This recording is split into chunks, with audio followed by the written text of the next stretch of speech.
And Alavila out there to honor David. David Ortiz is a wonderful ambassador for the game, and it's good to see Miggy out there along with Victor, and they gave him a picture of 2005 All-Star appearance here right at Comerica Park, and what a special time that was for those of us that were able to witness that. Well, David Ortiz will be in the starting lineup again here tonight for the Boston Red Sox after the pregame ceremony here at the ballpark. The Red Sox, of course, won the second game of the series last night. Ortiz hit a homer in that game. Hopefully the Tigers will be able to calm Mr. Ortiz down with his bat here tonight. Here is the starting lineup for the Boston Red Sox, presented by the Metro Detroit Chevy dealers. And for the Bo Sox tonight, it'll be Dustin Pedroia leading it off at second base. Pedroia 415 in the leadoff slot this year. Xander Bogaerts batting second, playing short. Then Ortiz, the DH. Mookie Betts cleaning up. Ramirez and Bradley in the middle of the lineup as well. Hill, Benintendi, and Holiday rounding it out for the Boston Red Sox. Let's take a look at the Tigers starting defense presented by Beaumont Health. Justin Upton back in left field tonight. Romine in center, Martinez in right. Ivar Kinsler up the middle, McGee and Cabrera on the corners, and James McCann is the catcher this evening.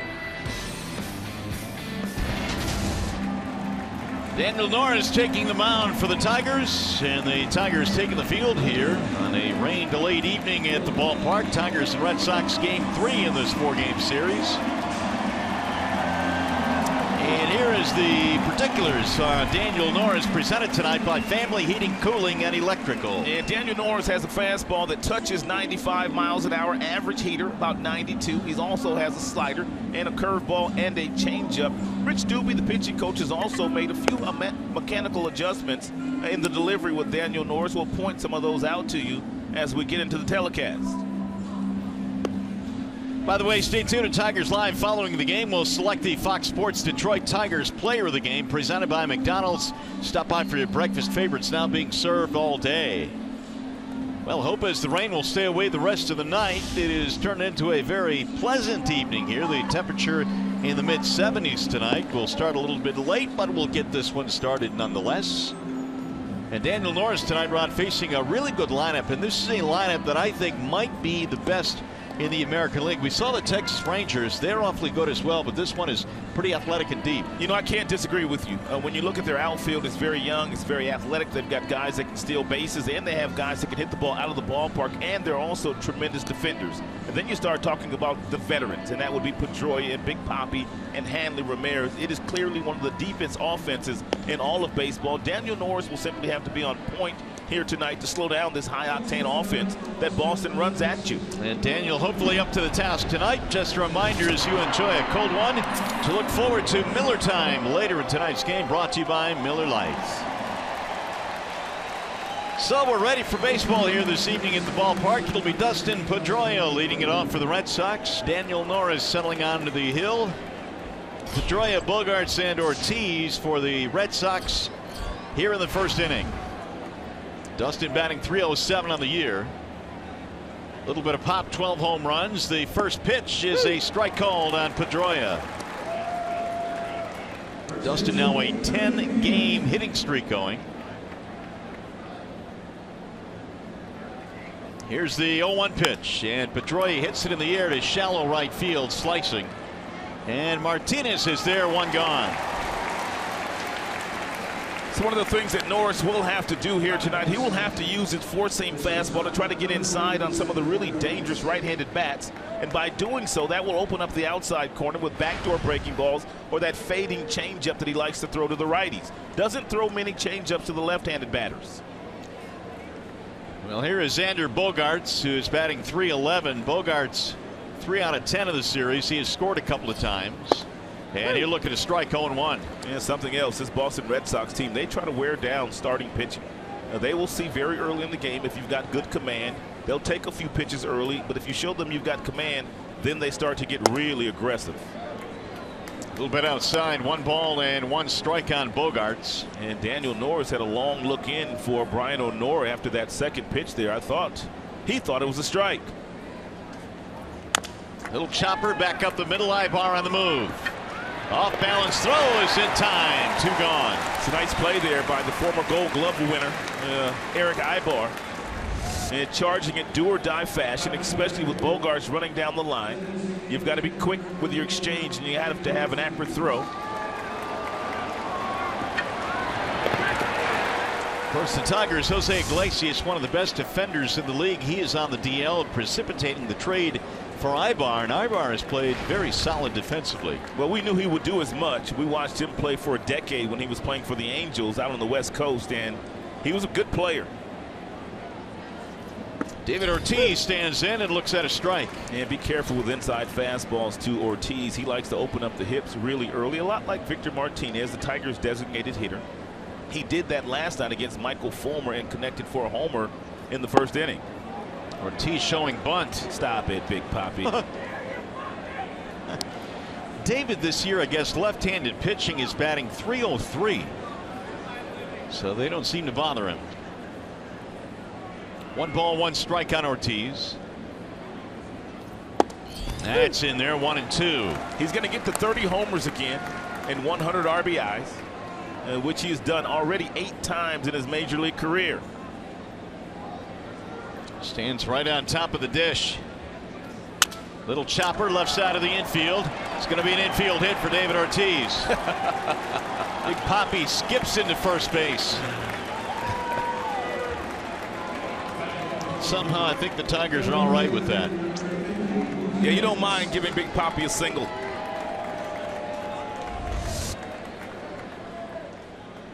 Looks like it's a little cut fastball or slider on the outside part of the plate right off the end of the bat of Ortiz. But you see where the defenders are playing. Ibar is well over at the shortstop position, and no way he could get there. Believe it or not, Rob, that is the 4th infield hit as Poppy goes skipping into first base. Dude, he's got 2 stolen bases too. He's 40 years old. There's the strike on Mookie Betts. Mookie is 7-game hitting streak, 3 out of 10 in the series. And in the cleanup slot for Boston,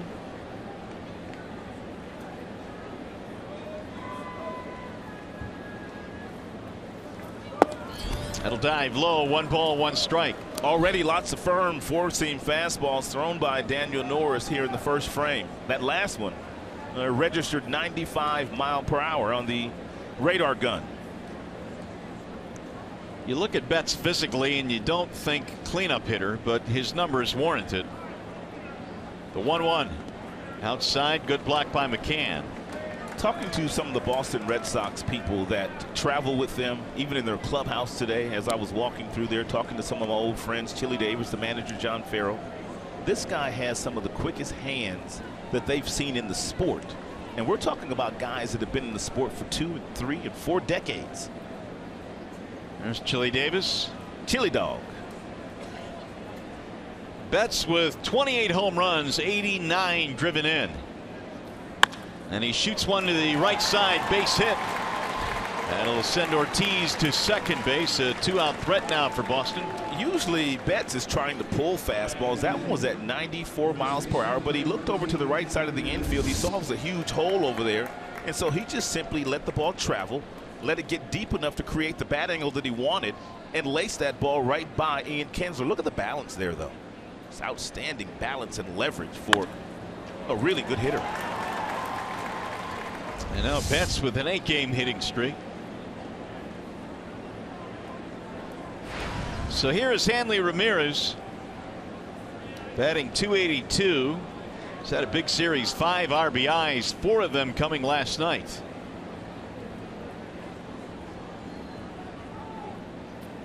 And Ramirez looks at an off-speed pitch outside. 1 ball, no strikes. Since Boston has come to town, we've talked a lot about David Ortiz. Obviously, we've talked about Betts. We've talked about Bogaerts. We've talked about Bradley Jr., their center fielder. But Hanley Ramirez is hitting .360 against left-handers, the highest batting average on their team against southpaws. I walked into the ballpark today with Hanley Ramirez. We arrived at the same time. I couldn't believe how big he was in the upper body. He's like a linebacker. Little chopper hit toward third base, and they'll just step on the bag there. McGee for the 4th, settle in the inning. No runs, 2 hits, 2 left. Here come the Tigers in the bottom of the 1st.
On the Tigers now, they'll be led off by Ian Kinsler. The Tigers starting lineup presented by the Southeast Michigan Ford dealers. It'll be Kinsler, Ibar, Cabrera in the top 3 spots. Victor is the DH. JD Martinez, a 10-game hitting streak. Upton back in the lineup. He's in left field. And you've got McGee, McCann, and Romine rounding it out, and they are facing the left-handed slants of Drew Pomeranz. He finally got a win with his new squad. That was just a few days ago when they were playing in Cleveland. They were playing a makeup game, and he pitched 7 2/3 innings and did not give up a whole lot of damage to a really good Cleveland Indians offense. Fastball for Pomeranz gets up to about 93 miles an hour. He also has an outstanding breaking ball. It's a knuckle curve, very few changeups, and he'll also cut the fastball inside on the right-handed batters. Ian Kinsler pops up the first pitch into shallow right field for Mookie Betts, and one gone. Let's take a look at the Boston Red Sox starting defense. It is brought to you by Tim Hortons young athletic outfield with Benintendi.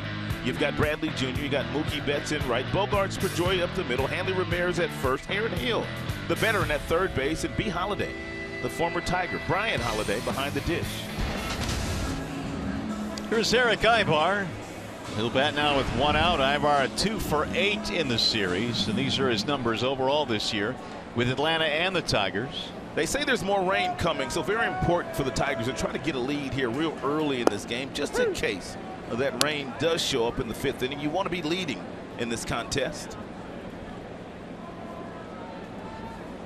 Ibar trying to get something going here against the lefty Pomeranz.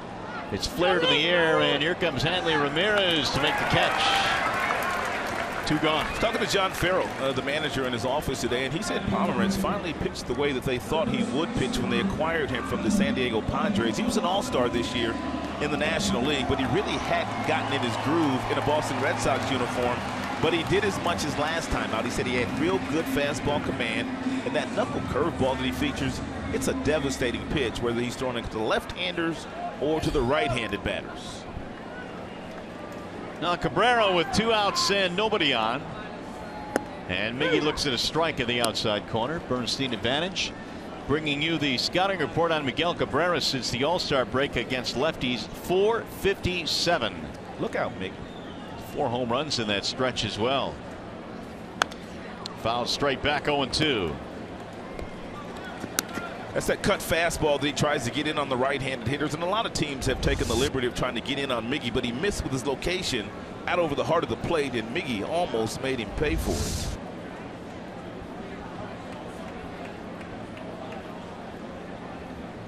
Here's the 0-2 pitch, and it's hit right back off the glove of Pomeranz. There might be a play. There is. The shortstop Bogaerts. A 6-pitch inning for Pomeranz. That'll go 1-6-3.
And Jackie Bradley Jr. will start things off for the Red Sox, the Chevy Silverado most dependable player. And he's part of an offense in the outfield this year that has been awfully good for the Boston Red Sox.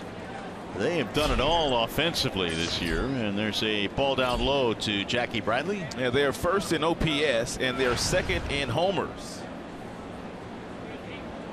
21 home runs for Jackie Bradley. He's knocked in 72 this year. Norris now with the 1-0. Last night the Red Sox pounded out 16 hits, and Daniel Norris hoping for a better fate tonight. Tigers won a thriller in the opener, and the Red Sox responded last evening. There's a strike call. Believe it or not, that was the 18th time this year that the Boston Red Sox have recorded at least 15 hits in a game.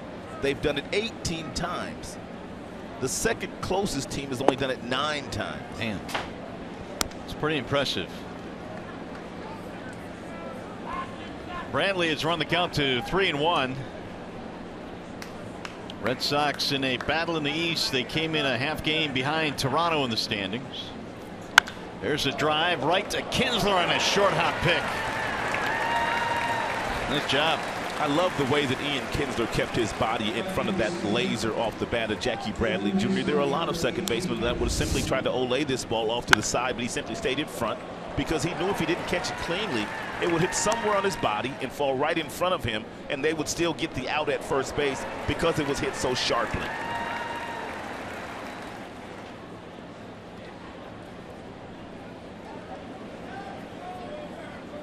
One gone. Here is Aaron Hill.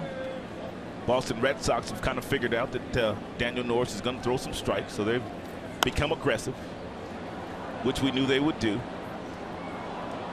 Hill is 1 for 4 in the series with a walk. Norris started the year as the odds-on favorite to win the 5 spot in the Tigers rotation. Then he injured his back working out during spring training, and that put him on the disabled list. A little bit high. 1 ball, 1 strike. I was talking to Rich Doobie today in the clubhouse, and he said one of the adjustments that they're trying to make with Daniel Norris regards his landing foot. That would be the foot that lands before he delivers the ball. He wants him to land more on the balls of his feet and less on his heels. He says when he lands on his heels, he tends to coil back a lot like David Price, when David lets the ball go and simply brings that arm back like a slingshot. But what he would like to do for him to soften that front side when it lands, and that would allow him to finish his pitches. And he believes once he learns to do that, he will go to another level. That's in the air to shallow center field on the Charges. Romine, he'll get there. 2 gone. The adjustments that Rich Doobie made with Matthew Boyd were tremendous in the couple of starts he made. That was an arm angle adjustment, not so much with Norris, though. His was more lower half. You know, it's amazing to me the nuances that pitching coaches can notice sitting from the bench and just watching guys throw. And you also want to give Norris a chance to be successful. Everybody knows he's got wipeout stuff. I mean, he's left-handed. Fastball gets up to 95, every now and then 96 with a couple of usable breaking balls and a changeup. But he doesn't go very long in games, so they want him to be a little bit more efficient and pitch deeper in games. And they feel like by making that minor adjustment where the landing foot is, that he will throw more strikes. In turn, that will allow him to pitch deeper in contests. Benintendi is the batter now with 2 outs. Big swing and a miss there. 1-1. Andrew 3 out of 9 with an RBI in the series. Here's that windup.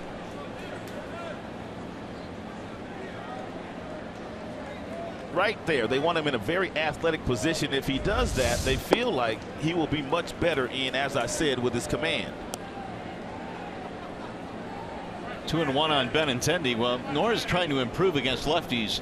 Coming into this game, they were batting .346 against him. Ooh.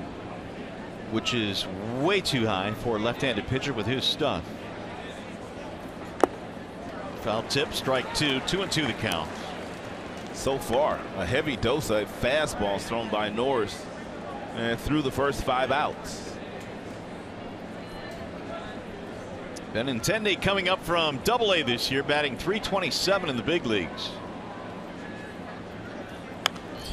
Flared out of play. 2-2 the count stays. He is only 22 years old. In fact, he was a member of last year's free agent draft out of Arkansas. Yet does not appear to be overwhelmed by the major league scene. Norris now again with the 2-2. He took it up high, 3-2. And the Boston Red Sox, they tried to acquire some pitching help at the trade deadline, but every general manager that was talked to by the Boston Red Sox front office, this is the guy that they wanted. Benintendi. Huh. Well, he had a storied and decorated career in college at Arkansas. First round pick last season. Missed up high, and Benintendi gets a walk. 2-out base runner down for the Red Sox, and we'll check out what's going on. In terms of the standings, the Tigers trailing Cleveland by 7 in the Central, but the wild card, Tigers still 3.5 out. That Cleveland team right now is rolling. They are playing with a lot of emotion. Tigers have a couple of teams ahead of them.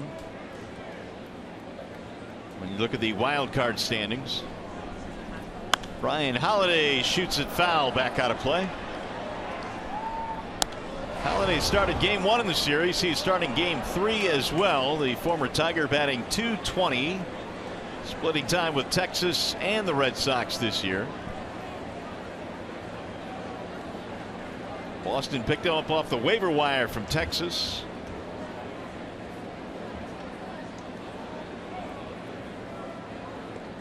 And Brian Holiday was a very popular Tiger. As a matter of fact, a couple of seasons ago when Brent Ausmus had to send him down to the minor leagues, he said it was one of the toughest decisions that he had ever had to make. He was such a popular figure the year before, as he spent the entire year on the Tiger squad.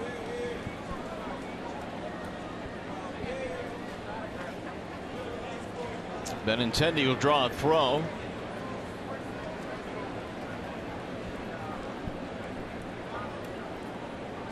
Stole a few bases in the minor leagues this year. In fact, a total of 16, but his rate was not very good. He was caught 9 times. Measuring his lead. Now the 0-1. Popped him up. Right side of the infield for Kinsler. And that'll end the inning. No runs, a walk, and 1 man left. Due up for the Tigers, Victor Martinez, when we get to the bottom of the second.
Detroit is brought to you by the Sam Bernstein Law Firm, official legal services sponsor of Fox Sports Detroit.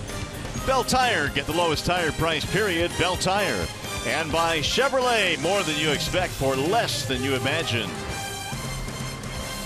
Turned into a nice night here at the ballpark after a rain delay. This ball game started 8:30 here in Detroit. We're in the second now, and here's a swing and a high drive to left off the bat of Victor Martinez. Not going to be deep enough though, as Benintendi runs it down. One gone in the second.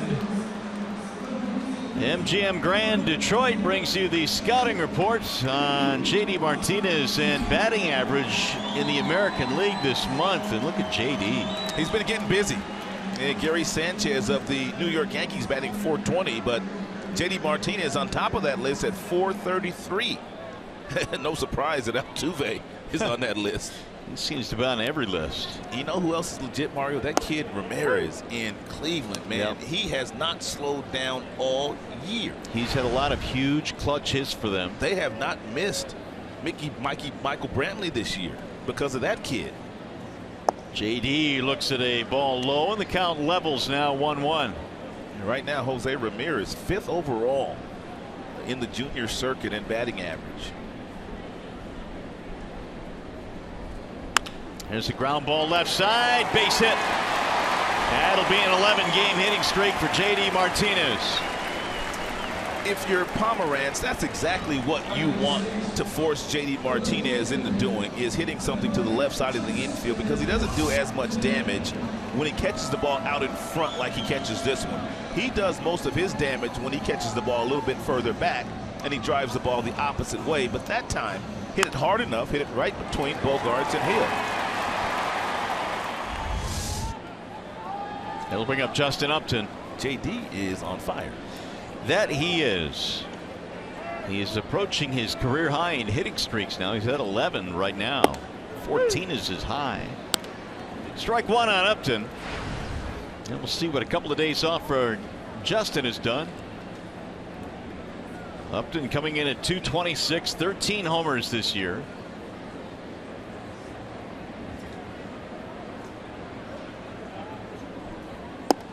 In there, a strike called, 0-2. There's that curveball, and that's why you want to hit every fastball that Pomeranz throws you here tonight, because once he gets to that curveball, it's pretty much lights out. And the league hitting only .213 all season against the Pomeranz breaking ball.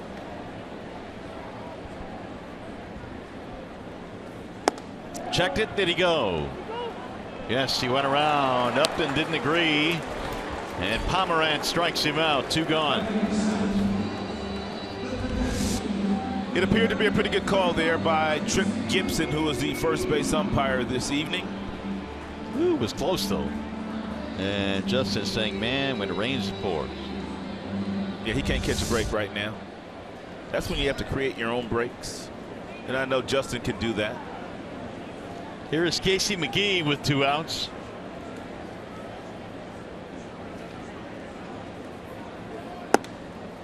When Pomeranz first came over in the trade with San Diego, his first 3 starts he struggled. His ERA was elevated, and it seemed like he was taking a little bit of time getting adjusted to the new league, the new ballpark, pitching in Boston, but he has since turned things around.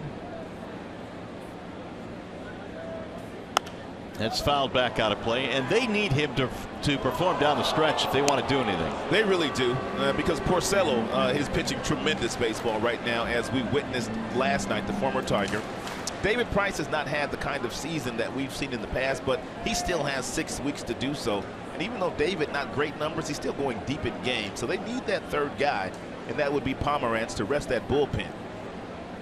Well, not rest the bullpen, stay out of that bullpen. Yeah, exactly. There's a swing and a miss, and McGee is out of there on the side, retired. A couple of strikeouts now for Pomeranz.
All right, guys, Dustin Pedroia leading it off as we go to the top of the third. No score. That's fouled back out of play. The count on Pedroia is 0-2. Last night, the Cleveland Indians did something that had never, ever been done in the sport.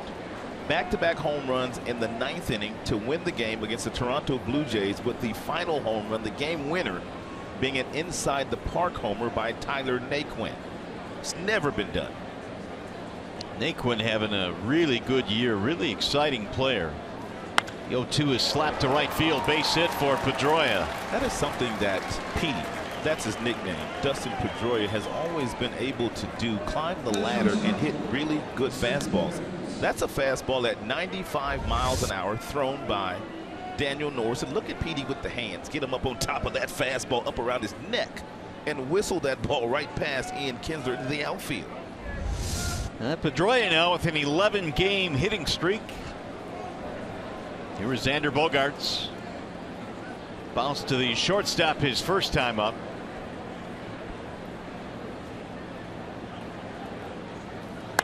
That slice to the gap in right center field. It's going to get down, a base hit. Martinez over to play it. And now the Red Sox have 2 men on, nobody out. All right, it's time for Daniel Norris and James McCann to make an adjustment. You can see how aggressive the Boston Red Sox hitters are on fastballs. You saw how they feasted on fastballs last night against Michael Fulmer. You better start throwing some off-speed pitches and some changeups on the very first pitch, or it's going to be a short night. Well, he's got Big Papi stepping in now with 2 on, nobody out. He is always a double play candidate if you can get him to roll over something in the infield. But he don't hit any ground balls. And an infield hit his first time up. They had him shifted to the right side. McGee staying home this time with 2 men on. And Big Papi looks at a strike, 0-1. Ortiz has 38 doubles this year, which is a major league record for a player that is at least 40 years of age.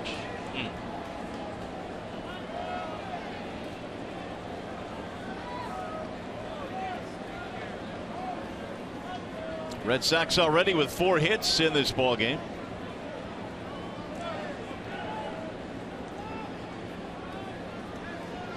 Norris, only 23 years old, out of Johnson City, Tennessee.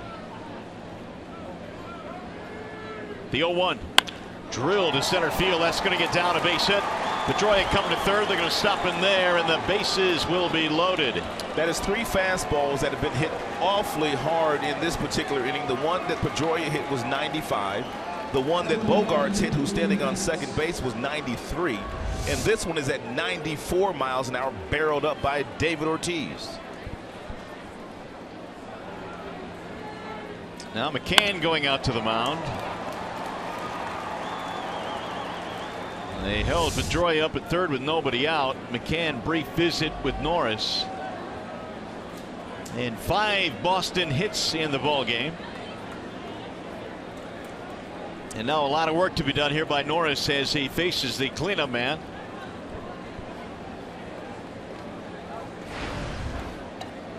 Mookie Betts' career with the bases loaded, a cool .350.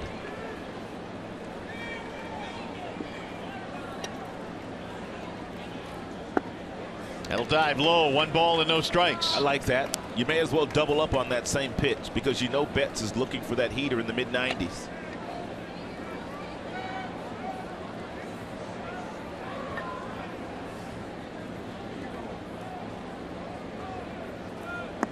Way inside, 2 balls and no strikes. Base is empty, 327, 289 with runners on for Daniel Norris. And Daniel Norris did double up on back-to-back breaking balls to Mookie Betts, but he missed on both of those. Now the 2-0. Betts takes a strike on the inside corner, 2-1. Ooh, very generous strike there given to Daniel Norris by Brian O'Nora. Up and in. And Betts disagreed with the call as well.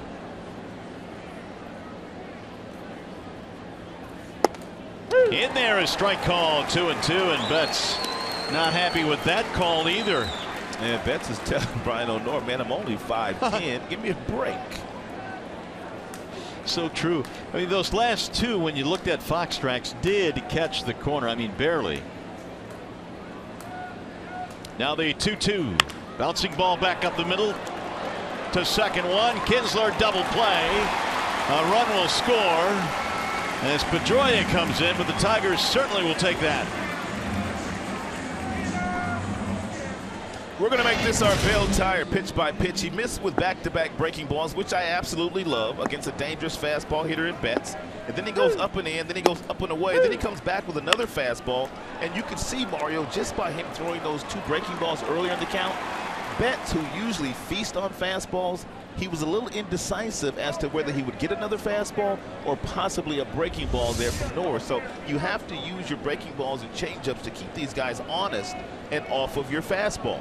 So Norris, a terrific job, but now he's got to finish it off here with Ramirez and a runner at third. And Hanley looks at a strike. Norris has got to be smart here, even though he's gotten ahead of Hanley Ramirez. I told you when he came to the dish his first time up, he's batting .360 against left-handers. They do have a left-hander in the on-deck circle, and they've got an open base. So you have to make sure that you don't get anything too close to the plate to Ramirez to allow him to hurt you. And he's had a big series with 5 RBIs. That's way high. 1 ball, 1 strike. If he hits your pitch, okay, tip your hat. But do not think that you can blow him away in this situation.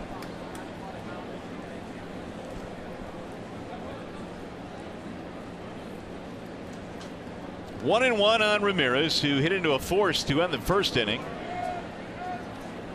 And that ball stays high as well. 2-1 the count on Hanley Ramirez.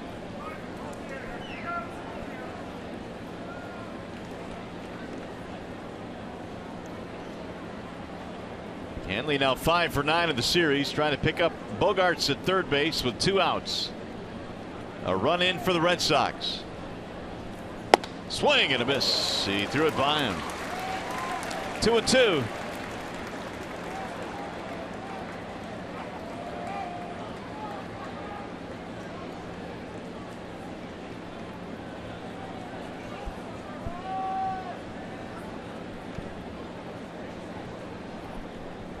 Norris about to throw his 49th pitch.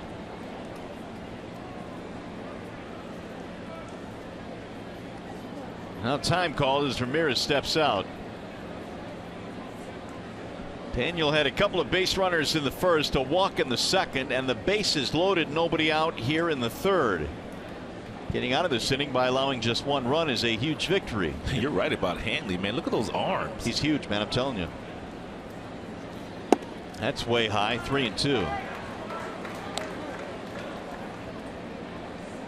Here are the runners in scoring position numbers in the series for both teams. Yeah, obviously Boston has had a whole lot more opportunities than the Tiger Bats have.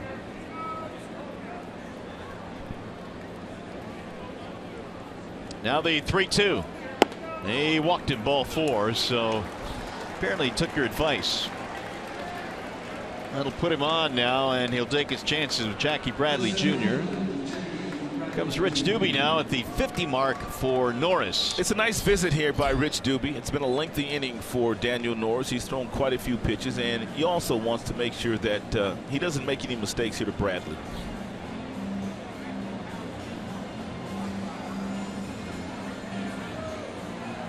We've talked about this ride before, but Daniel Norris in many of his starts so far in the major leagues has not gone deep into games, and that's something that certainly you'll have to figure out how to do. Well, I think one of the things that he really needs to start to do, and that's just to start to throw the changeup a little bit more, start to use the curveball and the slider a little bit more. We watched how Michael Fulmer, after his first 4 starts in the big leagues, he wasn't going very long either. But then all of a sudden he started throwing that changeups. He started getting a lot more softer contact. And he was pitching 6 and 7 innings every time he went out there. Yeah, and of course Norris pitched last night and was hit around a little bit for the first time. See, Daniel Norris is still trying to overpower all of these Boston Red Sox hitters, which you just cannot do. Now Jackie Bradley Jr. with 2 outs, 2 on.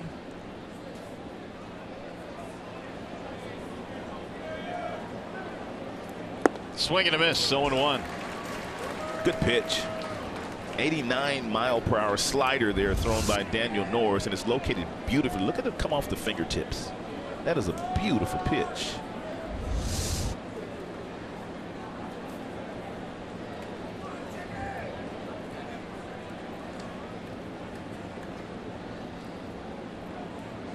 Now the 0-1. Ground ball back up the middle. Kinsler, long run. Going to be a tough throw. He got him at first. I see you, Ian. He saved a run. Ian Kinsler up the middle with a terrific backhanded play. And the Red Sox, after loading him up with nobody out, will settle for 1 run in the inning. Bang, bang play at first, and Bradley is out.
Started for the Red Sox. He has come around to score the game's first run. Here come the Tigers now in the bottom of the third. Daniel Norris was able to get out of a huge jam, allowing just 1. It'll be James McCann to get it started, then Romine, and then Kinsler. 1 run, 5 hits. Boston, no runs, 1 hit. The Tigers. Pomeranz spins one up there for ball 1. McCann behind the dish tonight, 1 for 7 in the homestand. He is batting .207 on the year, 9 homers.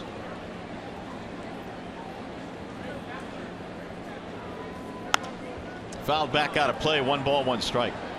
You know, you look right at the production that McCann has had this year, and although the batting average is low, you can't look at this as a lost season because his production otherwise has been pretty good, and he's another year deeper into learning the catching position and pitch framing and that standpoint as well, which is awfully important. That's a great point. I mean, he does have 9 homers. He has driven in 38, and when you add in what Saltalamacchia has done, the tandem has been better than any catcher in our sport. So when you add in the 2 guys, they equal 1 on most nights, and he's also been a tremendous catcher, especially with his game calling and the fact that he still throws the baseball very well to all the bases. Yeah, Brad saying before the game today that his pitch selection from that standpoint has improved this year. A 2-2 is hit in the air to left field. That ball hit well, backing up and intended to the wall and gone. Right on cue. It's a solo shot for McCann, number 10.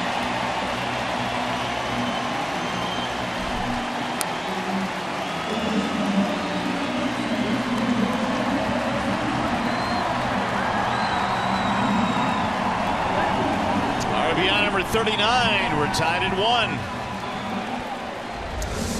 The home run ball has been an issue for Pomeranz since putting on the Boston Red Sox uniform. That's a cut fastball that didn't get quite inside, and James McCann able to hit the ball out to left field.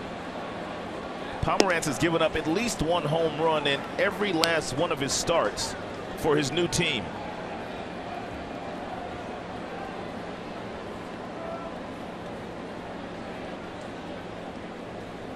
There's a foul back at the screen by Romine. 1 ball and 1 strike. Romine getting a lot of playing time in center field, and he looks very good in center field. Very athletic. He's been able to make all the plays out there. You know, the first day they threw him out there, he looked extremely comfortable. And it really speaks to his ability. I mean, he's played first. He's played all really the infield positions and all the outfield positions. That's got to be a comfort for Brad Ausmus to know you've got somebody like that on your bench. Very valuable into the 25-man roster. The 1-2 is a swing and a miss. He struck him out. That curveball is absolutely dirty that Pomeranz is featuring. And speaking of Pomeranz, now with more on the Boston lefty, we check in with Justin White. Well, Mario, the Boston Red Sox are the 4th major league team that Drew Pomeranz has pitched for. And that's a little surprising considering just how highly touted a prospect Pomeranz once was. How highly touted, you ask? Well, check out the 2010 draft class that he was a part of. Bryce Harper was the first pick, followed by Jameson Taillon and Manny Machado. Other first-round picks include Chris Sale of the White Sox and the Tigers' own Nick Castellanos, who was a supplemental pick the Tigers had after they lost Brandon Lyon to free agency. So a very, very strong 2010 draft class that Drew Pomeranz and Nick Castellanos were a part of. There's a short hop chop to first, and Ramirez will make the play. You're not kidding, J-Dub. I mean, there's some big-time talent, Rod, in that draft. And Pomeranz, a guy that was highly thought of early on in his career, now he's kind of finally putting it together late. Yeah, some guys are late bloomers. It took him a while to find his stride, but he's found that stride. He made the All-Star team this year in the National League, pitching for the San Diego Padres. Better late than never, I suppose. Absolutely. Pomeranz, 27 years old. There's a ball low and away to Eric Ibar. Tigers have tied it up on the home run by James McCann.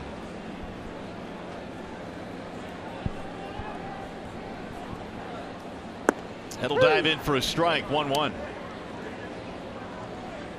Ibar popped up in his first at bat. Pomeranz working quickly. The 1-1 pitch is lofted in the air, left side of the infield. It'll be the third baseman Hill to make the play. That'll retire the side. However, James McCann, his 10th of the year, a solo shot. That'll tie the game at 1.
Tied this ball game up 1-1 as we go to the fourth inning. Look at the starter comparison tonight. 52 pitches already thrown for Norris, already 30, only 30 I should say, for Drew Pomeranz. And so Daniel trying to get that pitch count back in order as he goes to work in the fourth. And it looks like Rich Doobie got in his ear and told him to use a few more breaking pitches, because that allowed him to navigate his way out of that bases loaded jam that he was in his last half inning. Snapped off a breaking ball there, but bounced it in. 1-1. Yeah, they had singles by Pedroia, Bogaerts, and Ortiz with nobody out. Double play ball by Betts. Kind of diffused that inning. And the Red Sox settled for 1 run. Hill, Benintendi, and Holiday, the bottom 3 facing Norris here in the fourth. Little dive low, and the count goes 2-1. And one of the things I noticed, Rod, in his last start as well, I think you did as well, that it seemed like Daniels really charged up in the first couple of innings, and then he really kind of settled in a little bit. Right, he needs to somehow start to temper his emotions in the very first inning, but it's not uncommon for young pitchers to do that. He's still just 23 years old. High fly ball, left field. Upton coming in on this one. And I think, honestly, Mario, with the success that Boyd and Fulmer have also had here at this level, I think sometimes Daniel goes out there and tries to one-up them. But that's not the way you do it with extra energy. You just go out there and do what they've done, and that's use your breaking pitches, spot your fastball all around the strike zone, and get yourself some soft contact. Well, Daniel was saying on the last road trip that, yeah, Boyd and Fulmer, the trio of young pitchers, got to look at themselves as big part of the future of the rotation for the Tigers, and they try and feed off each other. Well, they should. They're all very talented. And the point that Daniel made was, look, a lot of teams were asking for all of us at the trading deadline, but the Tigers refused to part with them, so they must feel that they are a big part. Heard a rumor a couple of days ago here from someone in the Boston organization that when the Tigers acquired Michael Fulmer, the Tigers had called Sandy Alderson, the general manager of the New York Mets, 20 times that day before he finally said yes. Really? Made 20 phone calls to the New York Mets before he finally said yes on Fulmer. That'll run up the phone bill. Tigers fans, every game counts. The Tigers host the Red Sox tomorrow at 1:10 p.m. Guess what? It's Kids Day. All kids 14 and under receive a free Nick Castellanos poster. Visit Tigers.com or call 866-66-TIGER. Or if you'd like, buy tickets with no fees at the Comerica Park box office. 2 up, 2 down, and there's a ball inside to Brian Holiday.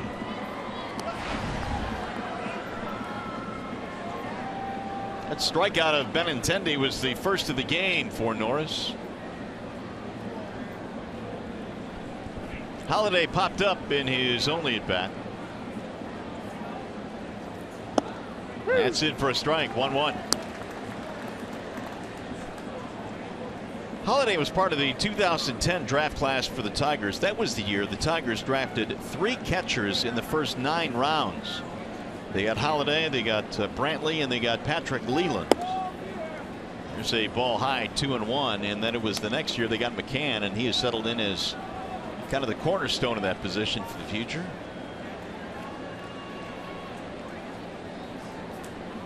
Two and one on Brian Holiday. And a ball high, 3-1.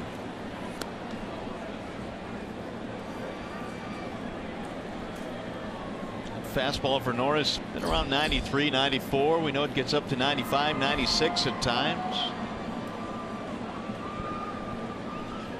Dustin Pedroia waiting on deck. And a strike on the outer edge, 3-2. That was a really nice, easy delivery by Daniel Norris, and the ball just kind of exploded out of his hand for a quality strike at 92 miles an hour on the outside black. Ground ball, base hit left field, a 2-out single for Holiday.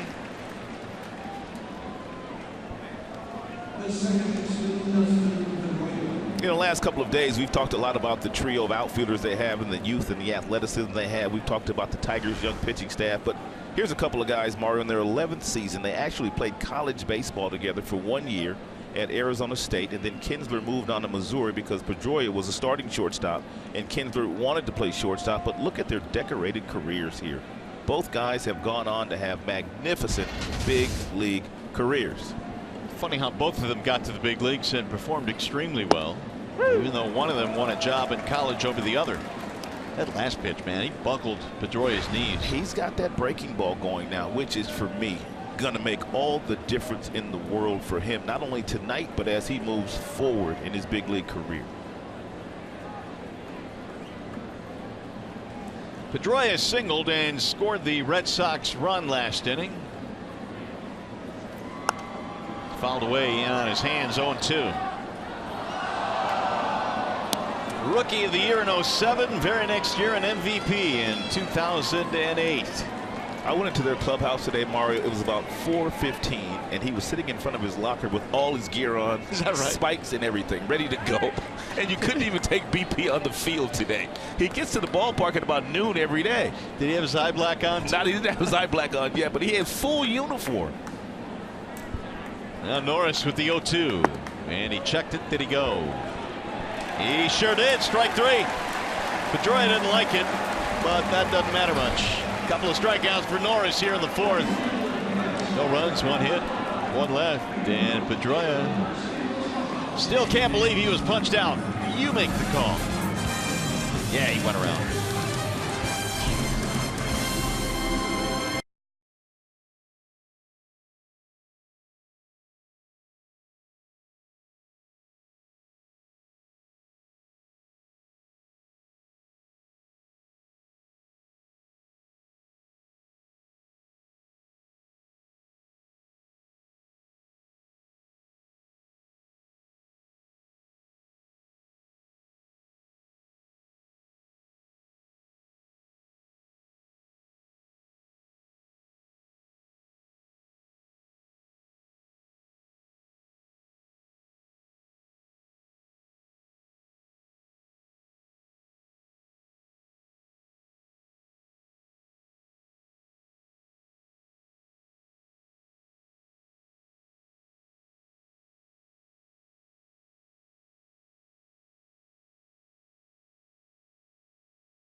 Pitch fastballs when they get them from Pomeranz, because you don't want to hit this pitch right here.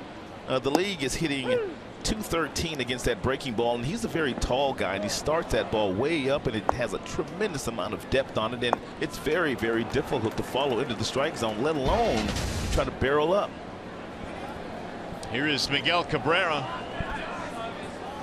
His breaking ball, Mario, is almost as good as the left-handed breaking ball that we witnessed a couple of times this year of the guy that's pitching for the Dodgers now. But when we saw him, he was pitching for the Oakland Athletics. That'd be Rich Hill. And another A, Barry Zito, a few years back had a old school tremendous curveball, but this is one that kind of reminds me of that curveball. It's got a whole lot of depth to it. 2-0 on Miguel Cabrera, who leads it off here in the fourth. Miggy Martinez to follow. There's a strike. He's 6 feet 6 inches, so then you add in the wingspan of where he's delivering the ball from way up top, and then the break that he's getting all the way down to the hitter's knees. I mean, that's a big, big drop. Time called, and he had to stop that motion about halfway through.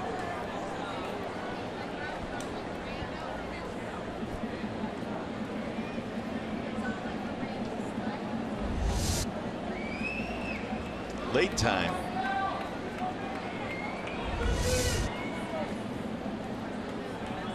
1-1 game here in the fourth, and Cabrera shoots one on the ground at third. Flag there by Hill. Look what I found. Man, his throw is in time. Hill stumbled to make that play, but he made it, and that's all that counts. This ball was literally behind Hill when he was able finally to make the play, but he stayed with it. It's a tricky hop, but he took a couple of steps back to give himself a chance to get the best hop possible, and it still was a very difficult play.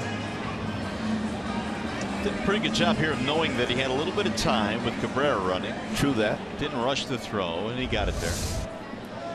One out. Here is Victor Martinez. Flat out to left in his only at bat. Ball one.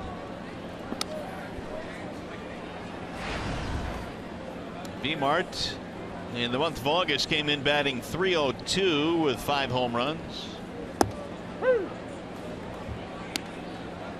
Pretty good location there. That last pitch. 1 ball, 1 strike. Yeah, changeup. He doesn't throw very many changeups. He's usually fastball, cutter, curve.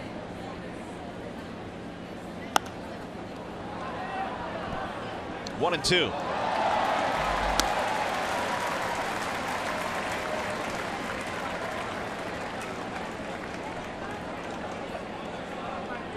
Pomeranz made the National League All-Star team this year, and the Red Sox, knowing they needed some help in their rotation, gave up a pretty good prospect to get him.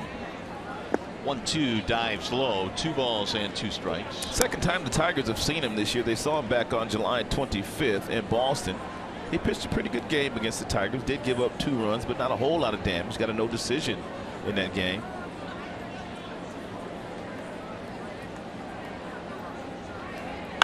Ground ball to second, and Pedroia has that one. 2 outs. Menards brings you the big money encounter. Let's learn some more about the big left-hander, Drew Pomeranz. Mentioned a little bit earlier, Justin White told us he was the 5th overall pick in the 2010 draft, but really since has bounced around quite a bit. When the Cleveland Indians traded him to the Colorado Rockies, he was at that time their top prospect, and he was a guy that they had always said they would never trade, but they got Ubaldo Jimenez. At that time, Ubaldo was one of the best pitchers in the National League. There's a grounder rolled foul. The minor leaguer that the Red Sox gave up was a pitcher by the name of Anderson Espinosa, who is only 18, but considered one of the better pitching prospects in Boston's system prior to the trade. JD is singled back in the 2nd inning. That'll straighten him up. 1 ball, 1 strike. They had that fastball up, but probably just to set up the next pitch, which more than likely will be that really big breaking ball that he's thrown quite a few of already here.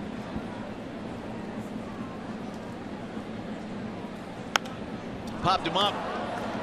First base side for Ramirez. And that's going to be a 1-2-3 inning for Drew Pomeranz.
Mobile's greater coverage of baseball. Some happenings around the big leagues. By now you know about Tyler Naquin's walk-off home run, the 5th walk-off inside the park homer since 2000 in the big leagues. A lot of second basemen already with 20 home runs this year. And Dozier, how about him? 20 home runs since June 25th. Wow. Meanwhile, Carlos Gomez signed as a minor leaguer a contract with the Rangers earlier today. There's a ball hit toward the gap in left center field. Going to get down and going to go to the wall. Extra bases for Xander Bogaerts. He's on his way to second. He will stop with a leadoff double. Well, now if you're Daniel Norris, now you got to start to make another adjustment because obviously they're starting to look for the breaking balls. That's what good teams do. He came out throwing lots of fastballs. They were on the fastballs. Then he went to some breaking balls. Took him 2 innings to adjust to that. Now Bogaerts jumps on a first pitch breaking ball that he's obviously looking for. So now you got to make another adjustment. That's all part of the process at this level, especially when you're going up against the Boston Red Sox on offense of this caliber. David Ortiz, a couple of singles in this game. The first one was an infield hit against the shift. McGee again pretty much stays at home on the left side of the infield with a man at second.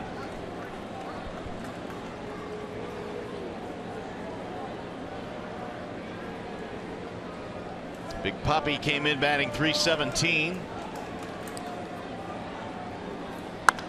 And he pops that one up. It's going to get fouled and back out of play. Hey, partner, what you got on Big Papi? Man, he is taking pictures and kissing babies. He's taking selfies, man. Check him out. He's handing out gum. Passing out gum. That's why they call him Big Papi. Taking selfies middle of the game. You got to love it. I love it. Jeez. He's just like Miguel Cabrera. Well, and that's why I got a big round of applause during the ceremony before the game today. They took care of him, didn't they? They did. Tigers fans took care of him, and even though he has delivered quite a few deadly blows to the Tigers in the past, especially in the postseason. Here's the 0-1.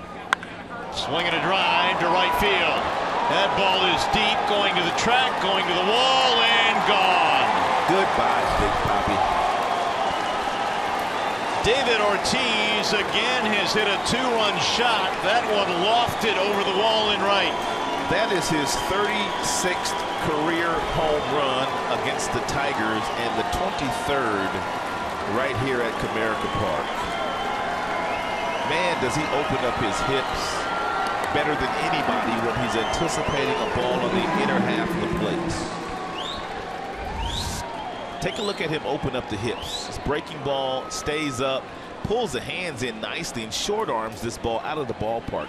That wasn't even an extension on this swing. No, and it's just massive strength. The 23rd home run for Ortiz here at Comerica is more than any other visiting player in this ballpark. And on back-to-back nights, he's hit 2-run shots. 3-1 Boston. Betts looks at a ball inside. 1 ball and 1 strike. And one more look at the majestic home run off the bat of David Ortiz.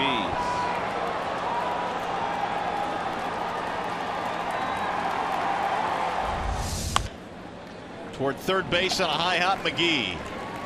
And then Betts is out, 1 gone. Well, we told you Big Papi leads the way in home runs against the Tigers. 36 of them now. More than Justin Morneau, who is second on that list. And he does not even reside in the American League Central. They only see him a handful of times a year. That's a lot of damage, man. That is a lot of damage. Here's Hanley Ramirez. Swing and a miss. It's funny how you talk about adjustments, Rod, because when Daniel made that adjustment going to the breaking ball, all of a sudden he had success. But boy, these Red Sox hitters, man, it didn't take them long to adjust, did it? Well, Bogaerts hit a breaking ball, and then Big Papi hit a breaking ball. Yeah. They've got a great hitting instructor in Chili Davis as well. Chili Davis was a switch hitter who played for a lot of different teams, San Francisco, Minnesota, New York Yankees, and hit a lot of home runs from both sides of the dish. And his hitters, they absolutely love the message that he is preaching. Here's the 1-1. I was around Chile when I was a young broadcaster in the mid-'90s with the Angels, and Chile was a veteran on those Angels teams in the mid-'90s, and you could just tell the way he commanded the clubhouse. Guys respected him, and he put up some big numbers as a player. There's a big swing by Hanley Ramirez, and he loses his cap. Chili Davis and Sparky Anderson went to the same high school, Dorsey High School in Inglewood, California.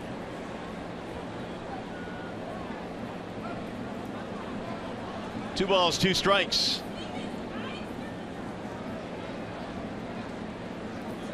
Swing and a miss, and Ramirez is out of there. Two gone. Third strikeout now for Norris. Well, the pennant race is on. You can place a deposit on 2017 Tigers season tickets. If you do so, you receive a 2016 postseason priority. Call 313-471-BALL or visit tigers.com. Hopefully they'll be waving those towels in October here at the ballpark. Jackie Bradley Jr. looks at a strike.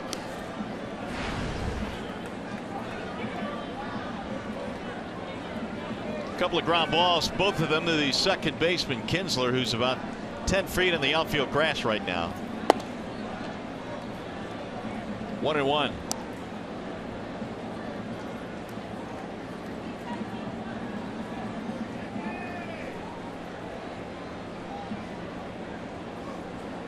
Norris surrendering a 2-run homer to David Ortiz here in the 5th inning, giving the Red Sox a 3-1 lead. Even though Daniel throwing 95 miles an hour, the data the Tigers have, and it tells them that more than likely when the ball is put in play against anybody, whether it be a left-hander or a right-hander, Jackie Bradley Jr. tends to pull the baseball.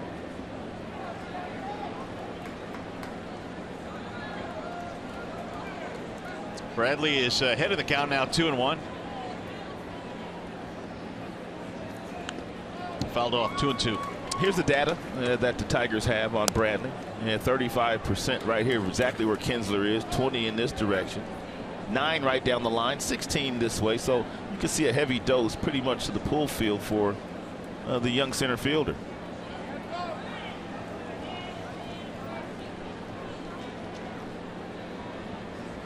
Here's the 2-2. Got him on the outside corner, strike 3. Bradley said no, sir. And it looked outside, but the benefit of the call goes to Norris. Fourth strikeout of the ball game, but Big Papi with a home run. Tigers baseball presented by Bell Tire.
The bottom of the 5th inning here at the ballpark, and Justin Upton will start things off for the Tigers. It'll be Upton, McGee, McCann facing lefty Drew Pomeranz. Tigers have been able to do very little against Pomeranz. I mean, really no hard contact at all for the most part. Yeah, the only hard contact they had was the McCann home run, but since then 6 in a row retired. J-Up struck out his first time up, and you're looking to strike 0-1. Yeah, Pomeranz has that real simple delivery that we're starting to see a lot more right-handers and left-handers.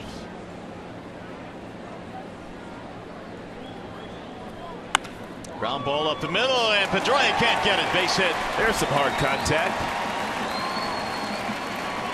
Leadoff man on. We check in now with Justin White. Hey Mario, it has been quite the journey for former Tiger Brian Holiday this season. He began the season with the Tigers and actually was tearing the cover off the ball in spring training. But just before the start of the season, the Tigers traded Holiday to his Texas Rangers, and that was actually the team he grew up rooting for. Well, that didn't work out. The Rangers waived him in early August, and he ended up in Boston because the Red Sox had a need behind the plate due to some injuries and some inconsistency with their young guys. And here he is, catching for the Red Sox against his former team and playing in the middle of a pennant race. And Mario and Rod, I got to ask you, if the Tigers, the Rangers, or the Red Sox win the World Series this year, could Brian Holiday get a ring from any of those teams? I don't know about a ring from all of them, but he's going to get him some nickels from. He's going to get a share. And in the end, isn't that more important? Yeah, take the nickels, man. Thanks, J-Dub. Well, I think, Rod, it speaks to the catching position and how if you can handle a staff and you develop a reputation as a guy that's a pretty good defensive player, you can stick around. And it also helps that your former general manager here, Dave Dombrowski, now general manager in Boston, so there's some familiarity there. It'll dive low. 2 balls and 1 strike on McGee. Brian Holiday has always been known as a really good catch and throw catcher. Well, McGee struck out in the 2nd. Tigers have the leadoff man on here in the 5th.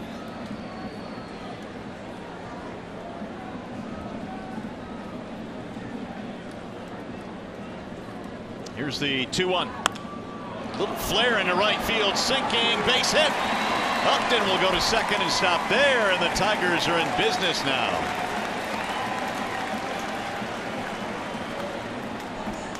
Here's the Magic Moonshot, and it's presented by Magic Window. The first at-bat of the evening for James McCann resulted in a home run to left field off Drew Pomeranz.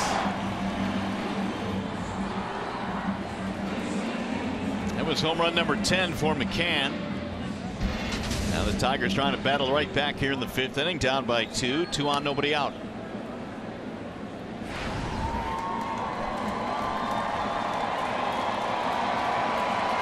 Pomeranz is still only at 48 pitches so far in this game. Daniel Norris hoping for some help here.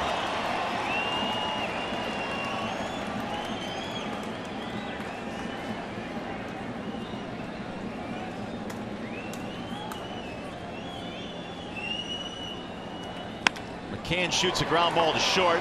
They'll go to 2nd, 1, relay to 1st. That's going to be a double play.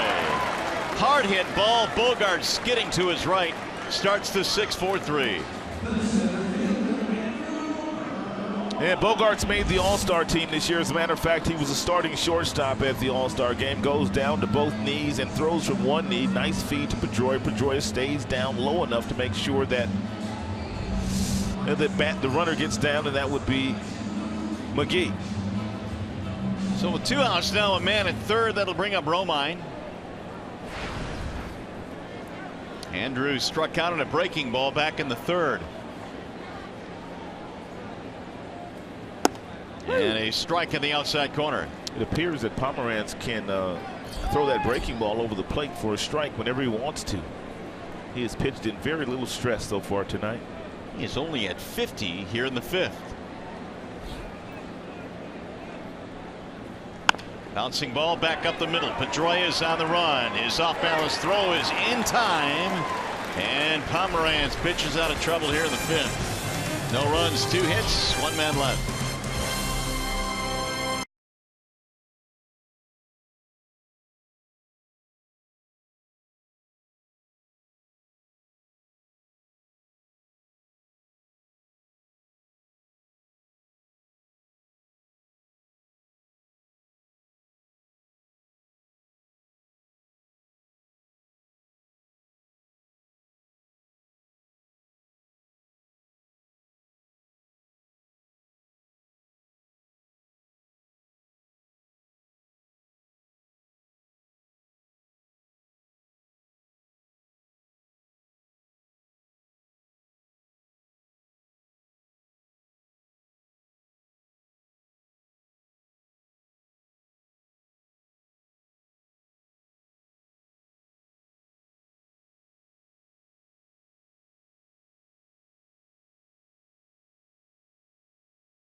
To go here. The Royals starting to make a charge here late in the season, and as you can see here at Comerica Park, the news not good because the tarp is coming on the field.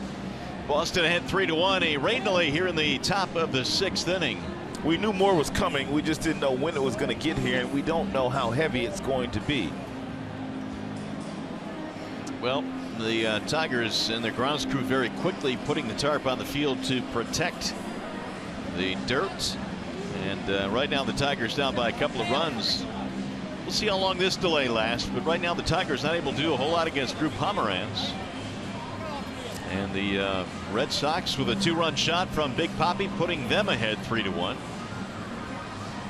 This ball game started at 8:30 after a lengthy rain delay. And right now the tarp back on the field, so another delay here at the ballpark as the rain begins to intensify now here at Comerica. Well, fans, every game counts. Saturday, August 27th, the Tigers face the Angels. It is District Detroit Day at Comerica Park. The first 10,000 fans receive an exclusive Detroit Tigers District Detroit baseball cap. For tickets, visit tigers.com or call 866-66-TIGER for more information. Well, Rod, really not a whole lot going on for the Tigers bats. I don't know what kind of an effect this rain delay will have. Now, it depends on how long it is, I guess, but if it's a lengthy one, you wonder about Pomeranz maybe coming back. Well, it's going to have to be very long because I know John Farrell, he really doesn't want to go to his bullpen too early, so he's going to try to make sure that he's able to use Pomeranz. Even if it's an hour, I believe we'll see Pomeranz. And usually that's pretty much a barometer for a starting pitcher coming back, about 1 hour time. So right now we'll wait it out here at Comerica Park. Rain falling and the tarp is on the field here at Comerica. We're in the 6th inning with the score: the Red Sox 3 and the Tigers 1.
by Comerica Bank. Raise your expectations of what a bank can be when it's time. Come to Comerica, your Metro Detroit Chevy dealers.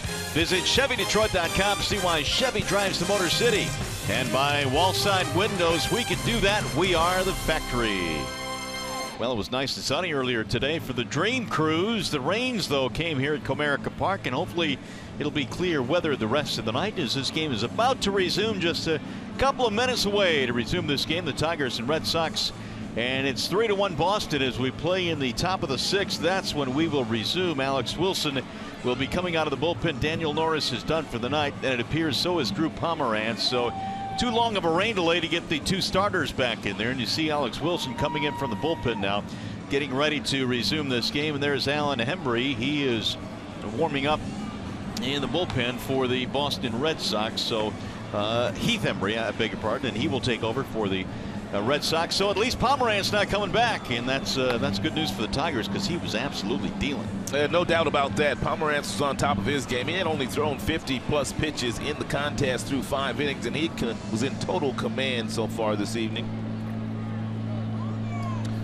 Let's get you caught up with the Comerica Bank game summer. The Boston Red Sox got on the board in the third inning on the ground out, double play off the bat of Mookie Betts. But the Tigers, they were able to counter in their bottom half of the third. A solo shot off Pomeranz off the bat of James McCann. But that lead would not last very long because, mama, here's that man again. David Ortiz connects again for a 2-run home run here at Comerica Park. And the 23rd home run that Big Papi has hit here at Comerica Park, more than any visiting player. Well, here is the starters comparison. Both Pomeranz and Norris will end up going 5, but the one big difference, Rod, you see here, the pitch counts between the two. Well, Pomeranz was much more effective here and much more economical with his pitches. He only gave up 4 hits. He only gave up the 1 run.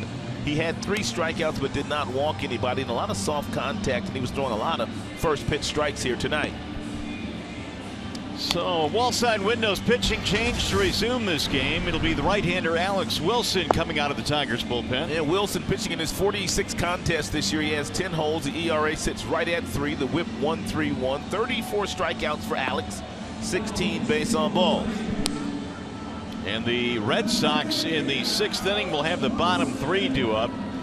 Hill, Benintendi, and Holiday facing the right-hander Alex Wilson. The Tigers will be down 3-1 as we resume this game. Couple of rain delays. We didn't get the game started until 8:30 tonight, and then of course the rains came at about 9:52, and here we are about an hour later getting this thing going again. And Alex Wilson features a fastball that touches 92 every now and then, 93. Also a slider. He also has a cutter that he throws quite a bit, and he also has a changeup, but does not use a changeup very often. So it's Aaron Hill stepping in. He is 0 for 2 in the ball game. Fly ball to center, fly ball to left. A little bit of a breeze blowing out toward left center field as we resume this contest. Norris goes 5 and hands the baseball over now to Alex Wilson.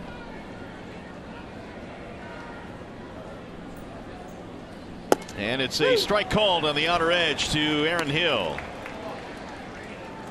3 runs on 8 hits for the Red Sox, a run on 4 hits for the Tigers.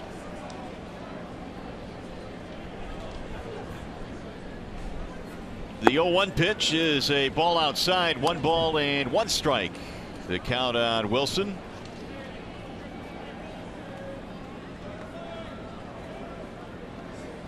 Benintendi to follow, and then Holiday. Alex ready now. The 1-1 pitch is lifted in the air to center field. On the move is Romine. He'll get there. And 1 gone.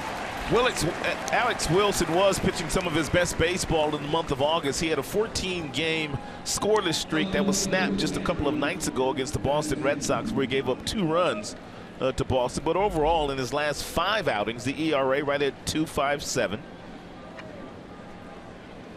So both of these squads will be leaning on the bullpen here the rest of the way. And when you look at how this affects the Red Sox, only, what, 51 for Pomeranz.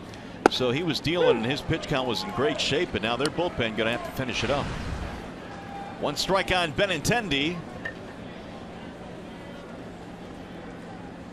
Strikeout and a walk in this game for the Red Sox left fielder. A little bit inside, 1 ball, 1 strike.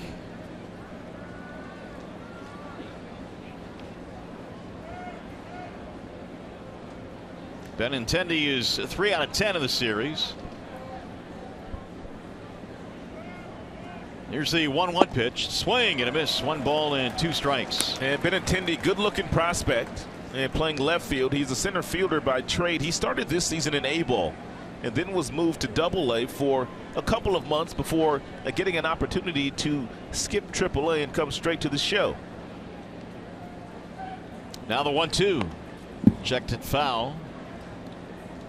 Well, he's only 22 years old and was the Golden Spikes Award winner at Arkansas. In fact, the National Player of the Year as well. That's why he went as high as he did in the draft. That was just 14 months ago. Yeah. 7th overall in the 2015 draft. Now Wilson with the 1-2. It's high and away. 2 balls and 2 strikes. Cleveland has lost. Toronto beat them, so the Tigers have a chance to gain a game on the first place Indians. Indians finally lost a game. Hard to believe they were down 5-0. They came charging back to tie it at 5, but Blue Jays win it. And that one just missed. And Brian O'Nora, he wanted to go up with the right hand. Full count.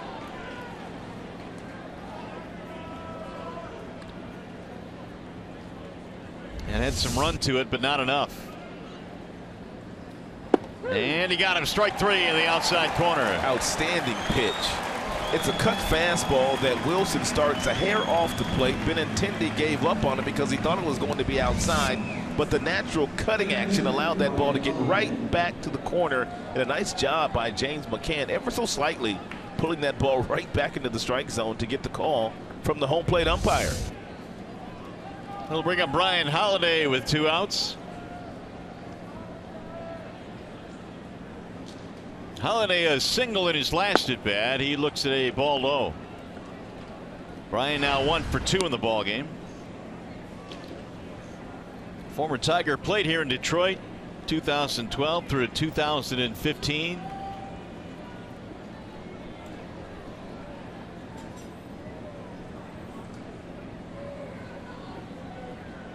Here is Wilson's 1-0 pitch, and that's in there. 1 ball and 1 strike.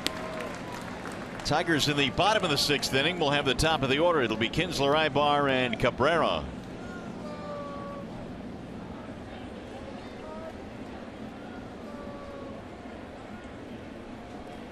Holiday chops it foul to third base. 1-2 on Brian. 2 teams square off again tomorrow. They'll close out the series. Day baseball, so it's going to be a very early morning tomorrow. And then the Tigers have a day off on Monday. The Red Sox right now in the middle of a stretch of 23 games in 23 consecutive days. They've got some horrible travel the remainder of the season. Yeah, it's going to be a challenge for them.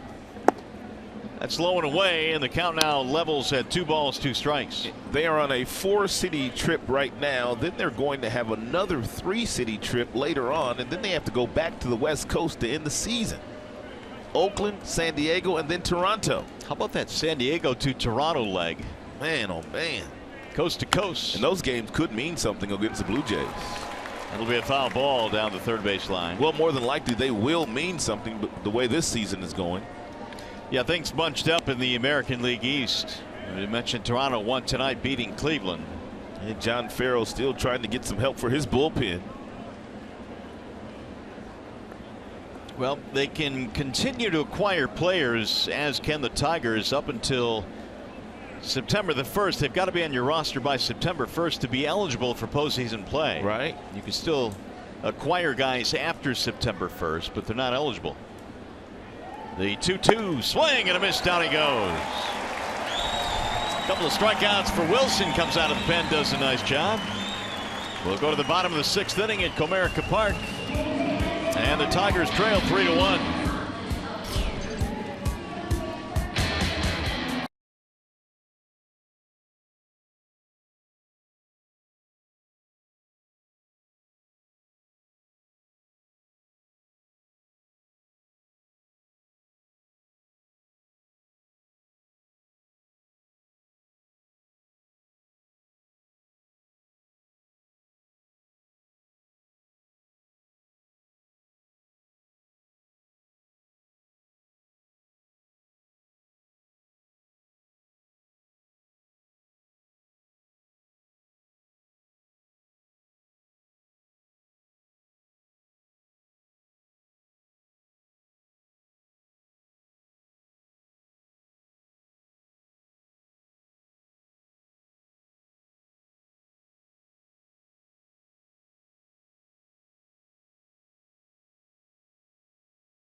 rookies of the game, and we have a couple of really respected second basemen in this contest. One will be Ian Kinsler, the other will be Dustin Pedroia. Kinsler pretty much a pull hitter. Pedroia will go the other way. But the one constant they have is defense. These guys have been stellar for 11 seasons in the majors, and the one thing I admire about both guys, they make the outstanding play, the athletic play, but they also really make the routine play. You look at Pedroia getting down to one knee. Ian Kinsler also gets in front of balls and makes sure they don't get past him. So a couple of really good defenders at that particular position, and a couple of guys that have been doing it for 11 years in the show. And they have been on display in this series. Kinsler will get things started here against a new pitcher for the Boston Red Sox. Pomeranz done for the day. And another wall-side windows pitching change. Heath Hembree coming on. And Hembree having a nice year. Pitching in his 29th contest, 3 holes. The ERA is outstanding at 2.35. 36 strikeouts, 12 walks. Hembree has a fastball that will touch 94. He also has a slider that he loves. He throws that 25% of the time. Also a curveball and a changeup. It'll be the top of the lineup. Kinsler stands in, looks at a strike. Right on cue. First fastball, 94 miles an hour. It'll be Kinsler, Ibar, Cabrera here in the bottom of the 6th. Ian in the ball game, a ground out and fly out. The 0-1 is outside, 1 ball and 1 strike. Hembree is a native of Spartanburg, South Carolina. Played his college ball at the College of Charleston. Originally a draft pick of the San Francisco Giants. Kinsler skies one in the air to right field. It's going to be playable for Mookie Betts. 1 gone. We'll follow Tigers baseball live with the MLB.com at bat app. Stay up to the moment at any moment with game day, live game video highlights, StatCast news, and more. Download MLB.com at bat, the #1 app for live baseball on your phone or tablet. Hembree threw a perfect inning last night against the Tigers. It was the 8th inning. It was his first appearance since being recalled from AAA Pawtucket. And something else he's done very well, holding right-handed batters to a 196 batting average. Here's Ibar. He is 0 for 2 in the game. Couple of pop-ups. 1 to first, 1 to third. And the first one from Hembree. Cruz is in for a strike, 0-1. And we've only seen Eric Ibar attempt to bunt once for a base hit since he's been with the Tigers. That was not so successful. He bunted it right back to the pitcher. But that has always been part of his game.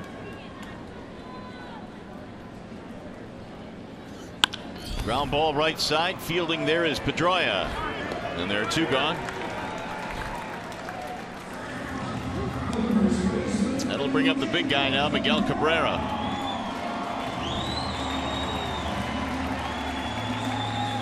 Miggy in the ball game tonight. Couple of ground ball outs, 0 for 2.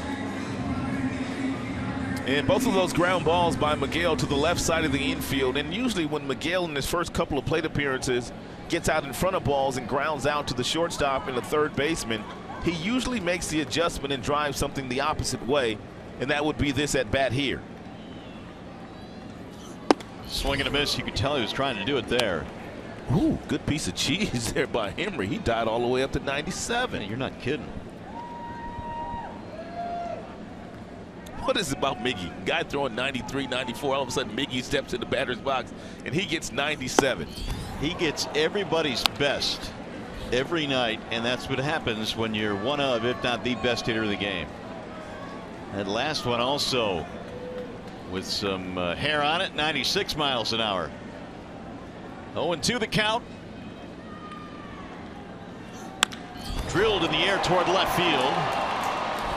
Benintendi is under it, and it's going to be a 1-2-3 inning for Hembree. 6 in the books. We'll go to the 7th.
Delays here at the ballpark tonight. Better than 2.5 hours worth of rain delays. And Wilson goes back to the hill.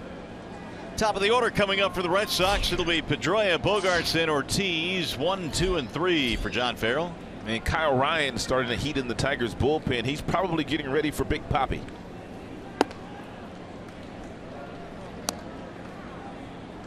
Well, Pedroia in the leadoff spot this year, batting .409. He moved to the leadoff spot August 10th, and since then has done terrific work. He's had a high on base percentage this year, .371.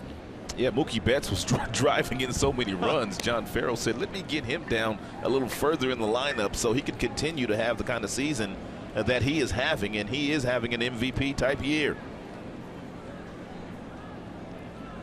2-0 on Pedroia. He'll follow straight back. Had a pretty good rip there at 92. And one of the things that Pedroia has never gotten, he's never gotten cheated in the batter's box. Takes a healthy cut. And for a guy that takes huge swings, he doesn't strike out all that much.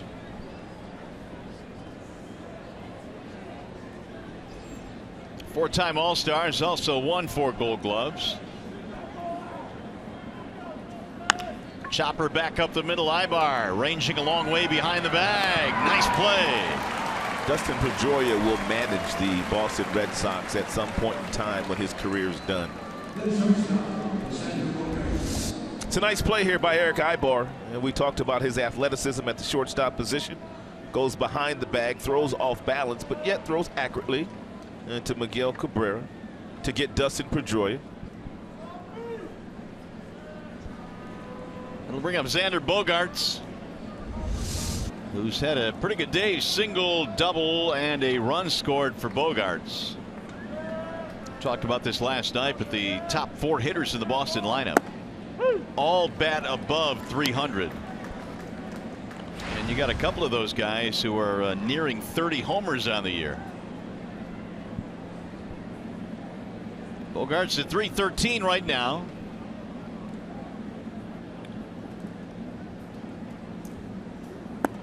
Checked it and it missed. They will appeal. Yes, he went around. Trip Gibson has been real quick to go up with that right hand here tonight on check swings. I think that's the 3rd one he's called. He called one on Justin, he called one on Pedroia, and now that one right there on Bogaerts. Wilson came on in the 6th, got a 1-2-3 inning.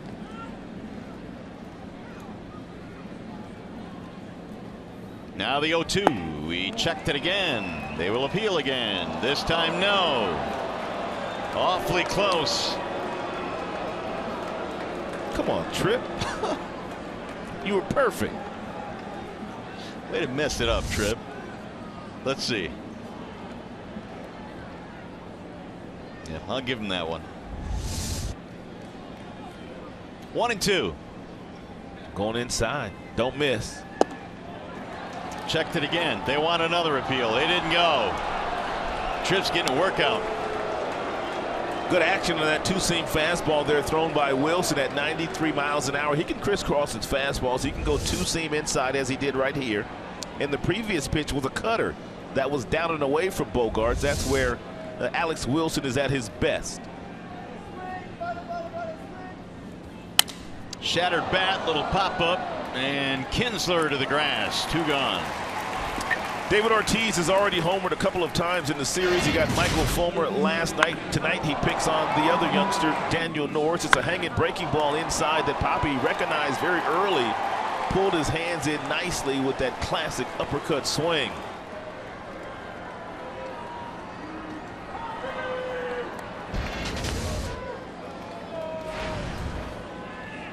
So Ortiz, who has been on base 3 times, 2 singles and a 2-run homer. They'll play the shift against him.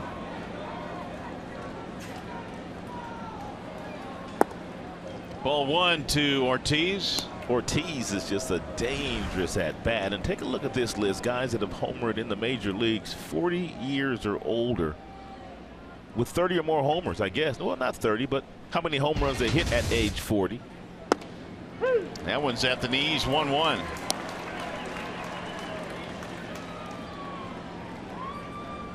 There's the shift they play. If you can't put nobody in them right field seats, no, ain't no shift working on this dude. Not legally, at least. And a ball outside. 2 balls, 1 strike.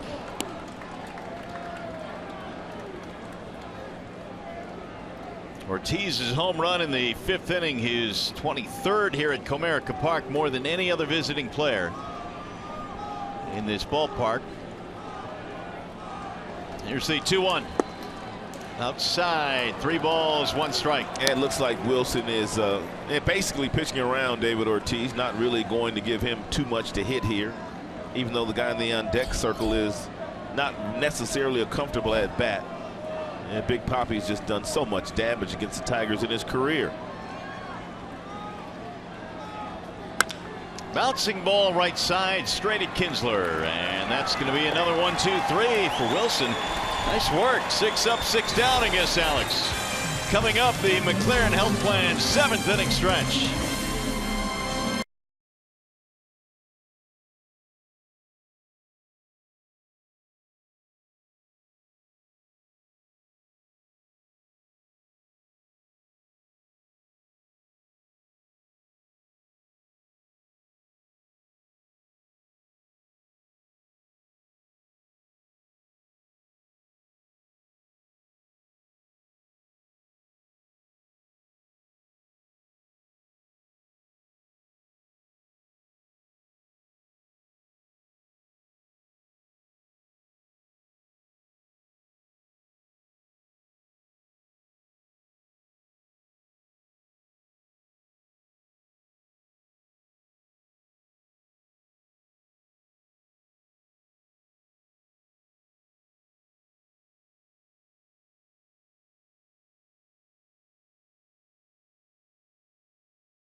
The Michigan Office of Highway Safety Planning. Tomorrow we've got Eduardo Rodriguez for the Red Sox and Justin Verlander for the Tigers. Yeah, the Red Sox weren't so sure Rodriguez was going to be able to make this start. In his last start against his former team, the Baltimore Orioles, he lasted only 4 innings. He had to leave that contest with a hamstring injury.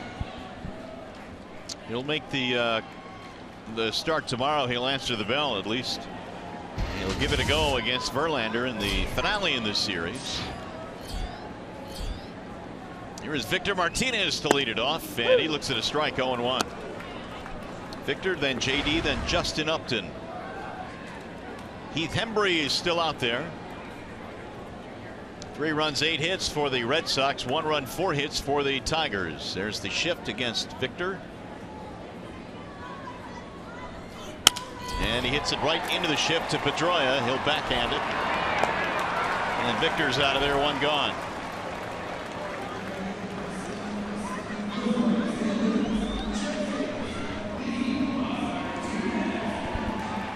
Four straight retired now by Hembree.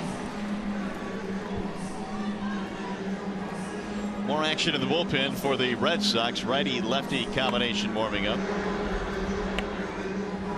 Ziegler is the right-hander, and Robbie Ross is the left-hander. Here's JD.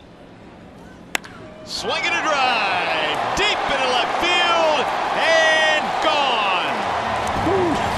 JD hit that one a mile.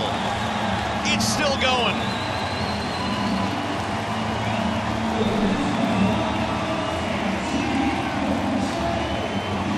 Wow. Number 18.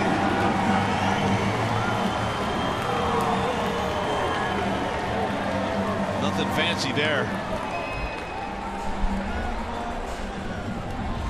We talked about J.D. Martinez in our opening today and the fact that he hits a lot of home runs to right field, but when he gets a hanging breaking ball inside and he catches it just right out in front, he can hit him a long, long way. And that one got all the way up nearly into the second tier of seats in left field. He killed it. His bat speed, man, is off the chain. 431 feet on that moonshot by J.D. Martinez. His speed had to be at least 110, 110 miles an hour. So the Tigers back to within one now, 3-2 ball game, and back to the bullpen go the Red Sox. One-run game. We'll be back.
J.D. Martinez, majestic home run to left field off Hembry.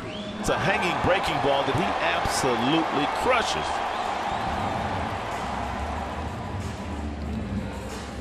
Is it that easy, J.D.? Apparently it is, because since coming off the disabled list, he's been better than 400. No one's been able to slow him down, and the hit speed on that homer, 109 miles an hour. Now here is Justin Upton with a one-run spread right now. Brad Ziegler has come on for the Boston Red Sox. Yeah, you really have to say on Ziegler, he's not a hard thrower. He's a closer by trade, but not closing here. He spent some time in Arizona. Now he's in Boston. 58 innings, a good ERA at 2.72, 44 strikeouts, 21 walks.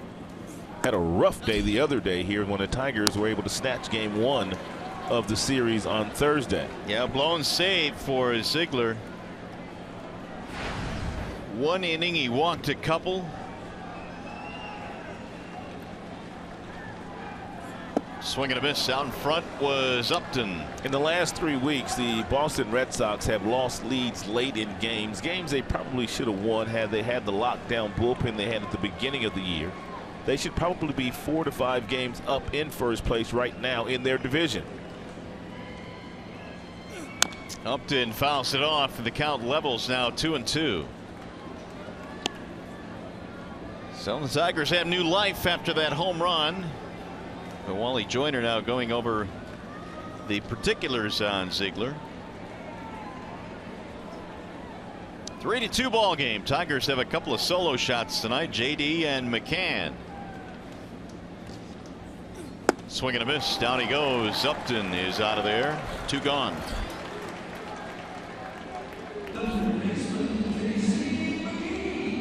It's going to bring up McGee.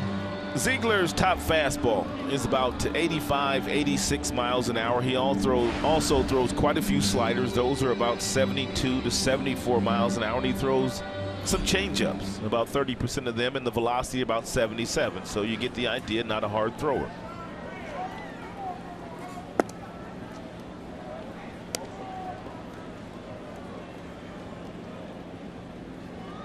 Casey, a strikeout and a single in this game. Tigers had a good chance in the 5th, 2 on, nobody out, but a double play helped out the Red Sox. That's chopped up the middle for Bogaerts.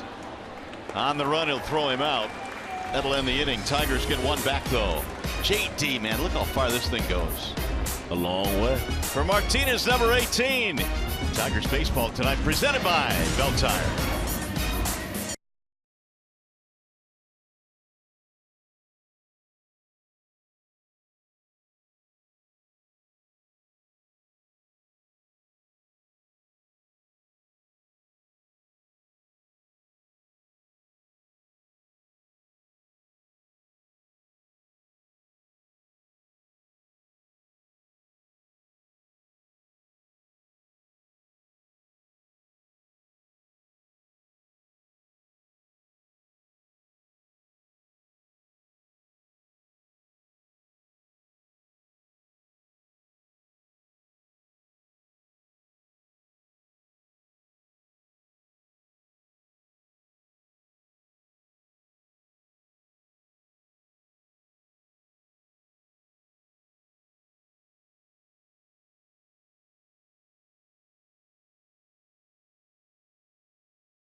The 8th inning now at the ballpark. Couple of rain delays in this one, right about 2.5 hours worth. But as we continue this one, Tigers I think catch a little bit of a break here because Pomerantz, man, he was absolutely dealing tonight. Could not answer the bell after the rain delay. He had only, what, 51 pitches? Yeah, he was on point here. And as a matter of fact, his last outing against the Cleveland Indians, he pitched really good against them, a game in which he won. And he's probably pitching now like the Pomerantz they thought they were getting from the San Diego Padres. On the other hand, Daniel Norris did okay, just gave up 3 runs, but he still, pitch count got high. All right, Wilson came on 2 scoreless innings in relief for the Tigers. Now they'll go right back to the bullpen. It'll be Shane Green. And Green pitching in his 35th game. He has pitched much better baseball since pitching out of the bullpen. 43 strikeouts for Greeny. And he's only walked 16. He's got the fastball that can get to 95, 96. That would be the 4-seam fastball. But the majority of his fastballs have been cutters. And he also has a real good slider going these days. He will face Mookie Betts, Hanley Ramirez, and then Jackie Bradley Jr. in the 8th inning in a 1-run ball game. That ball is popped up right side of the infield. It'll be Cabrera. 1 gone. Tiger bullpen doing a great job here. Well, join the Detroit Tigers on Friday, September 9th at Comerica Park for Pediatric Cancer Awareness Night. When you purchase this special package, a $5 donation goes to one of 2 great local organizations that fight childhood cancer. Visit tigers.com/children or call 313-471-BALL for more information, and we can help end childhood cancer. 1 away now for Hanley Ramirez. That's it for a strike, 0-1. And Hanley taking all the way.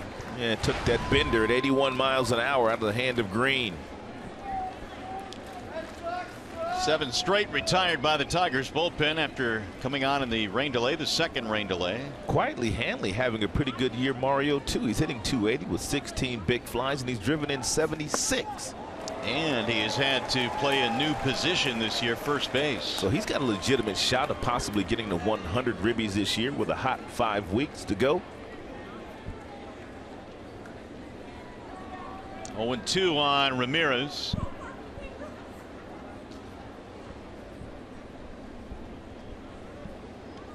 Gonna go inside with a fastball. Got it too far inside. 1 ball, 2 strikes. I'd like to see him double up with another fastball inside at 95 miles an hour, because most hitters in the big leagues, after they get a fastball inside like that, they're not thinking that you're going to go back in there again. They're looking for something on the outside part of the plate. McCann did want it inside, but Green didn't want it. 2-2.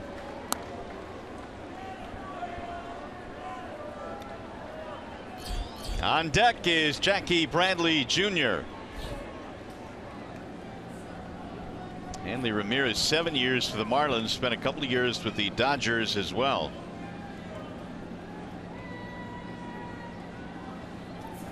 And it's outside again, 3 balls and 2 strikes.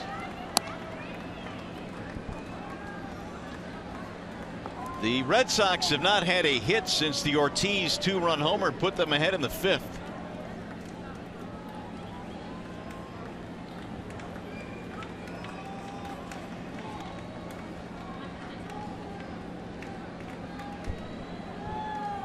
Shane Green replacing Alex Wilson.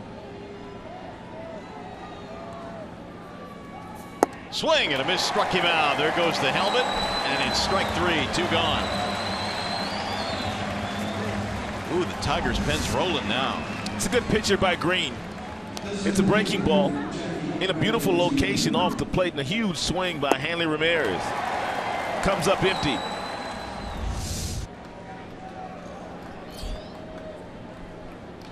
Oh, Jackie Bradley Jr.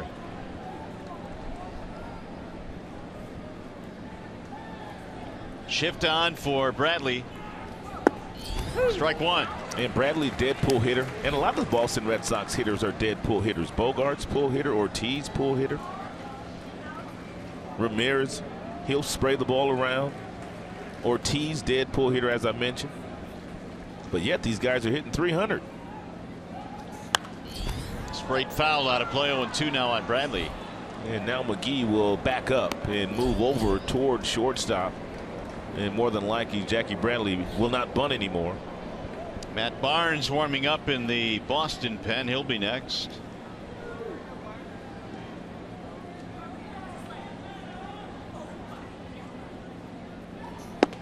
High and away, 1-2. Here's our high-speed pitch, and it is brought to you by Xfinity. And Green throwing hard tonight, 96 top fastball, a low of 81. That was that slow breaking ball that he started Mookie Betts off with.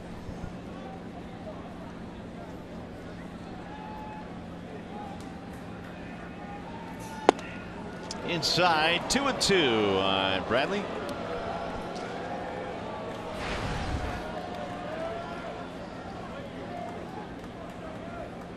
Only 1 for 8 in the series.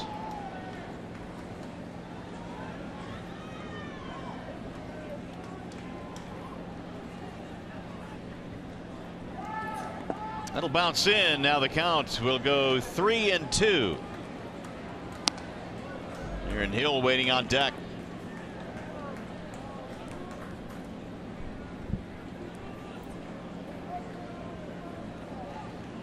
Three runs on 8 Red Sox hits, 2 runs on 5 Tigers hits. They've hit a pair of solo homers tonight.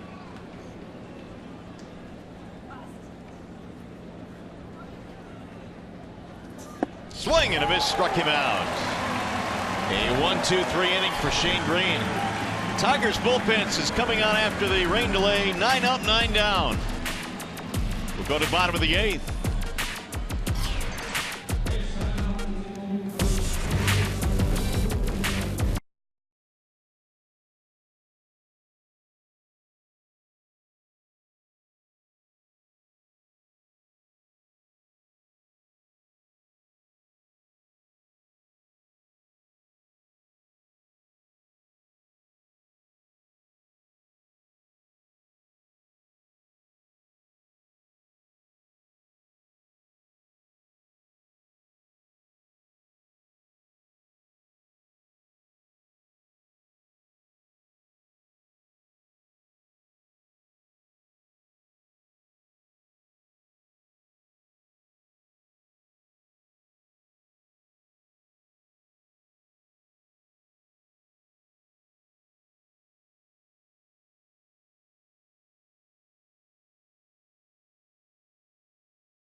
Here at Comerica Park, and Tigers T-shirt Fridays continue August 26th when the Tigers battle the Los Angeles Angels. 7:10 p.m. start. Get a game ticket plus a Nick Castellanos emoji T-shirt when you purchase exclusively at tigers.com/T-shirt Fridays. Well, here come the Tigers now in the bottom of the 8th, and they will face a new pitcher. It'll be Matt Barnes. And Barnes has got a huge arm. His fastball will get up to 97, 98. He also has a slider. He throws a slider at 87 to 90 miles an hour. Also a curveball and a changeup. Doesn't use a changeup all that often.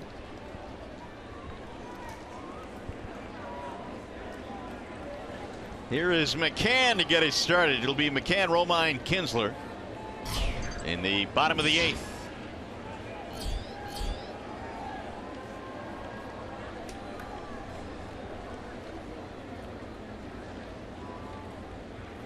And the first one is outside. 1 ball and no strikes. Looks like Tyler Collins has now moved to the on-deck circle for Romine. Little thunder off the bench. So he will bat next.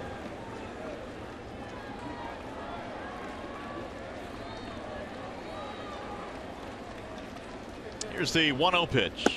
It's in there. A strike called. 1-1. And Barnes throws the ball straight over the top and straight downhill. That last fastball, 97 miles an hour to McCann. They've leaned on him heavily this year. He leads all Sox relievers in appearance and innings pitched.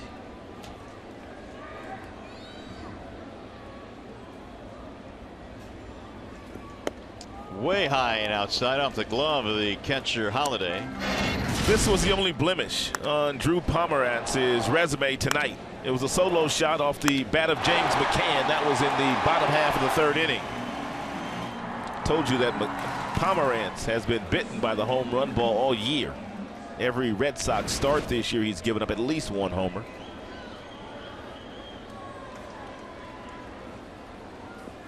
Swing and a miss. 2-2. That was a slider at 91 miles an hour.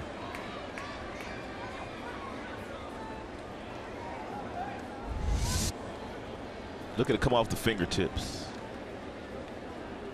Tight slider. Could have been a cutter.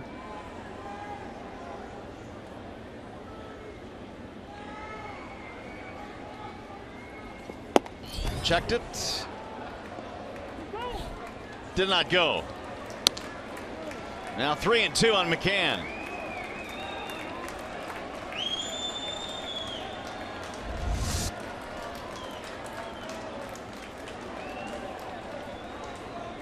Did a good job of holding up there on that pitch on the outside corner that just missed. Can't get big with your swing here if you're McCann, because you're going to get a fastball. It's going to be in the upper 90s. Got to be short, quick, compact to the ball.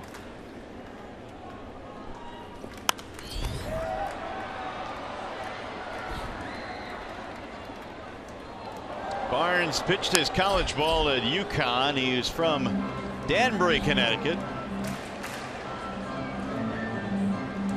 25 years old. They have gone with Ziegler out of their bullpen. And not many professional baseball players from Connecticut. Former Tiger Rajay Davis was from Connecticut, though. That's right. Didn't Springer play his college ball at UConn too? George Springer? Could have. Yes, he did. 3 balls, 2 strikes.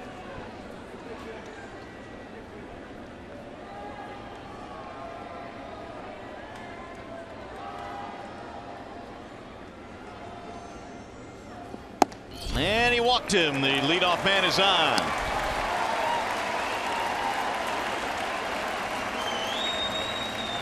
Well, you wonder what Brad's thinking here. Because had Romine been coming to the plate, the bunt probably would have been something that they would have thought about. But now with Tyler Collins pinch hitting, it's not that the bunt is out of the equation, but we'll see what he's doing. Presley will come on to pinch run.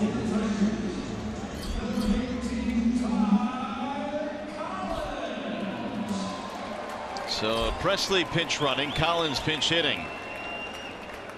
In case you're wondering, Tyler Collins has no sacrifice bunts this year. Well then, just hit a 2-run homer and give the Tigers the lead. I'll take that. Collins 4 homers this year, batting .218.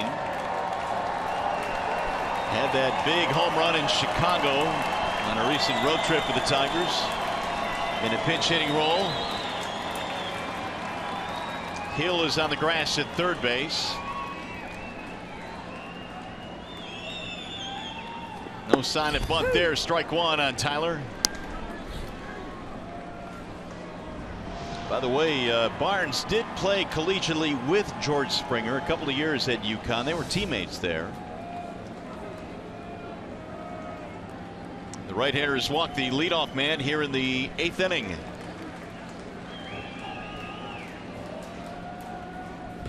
And Presley draws a throw. Tigers cut the deficit to 1 on the J.D. Martinez home run in the 7th.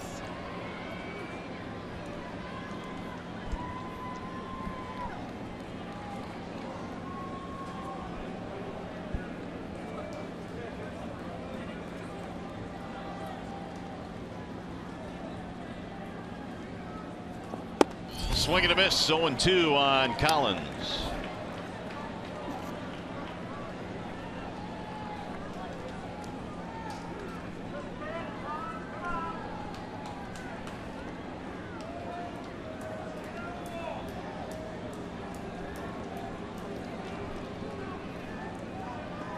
And Brian Holiday wants this fastball upstairs.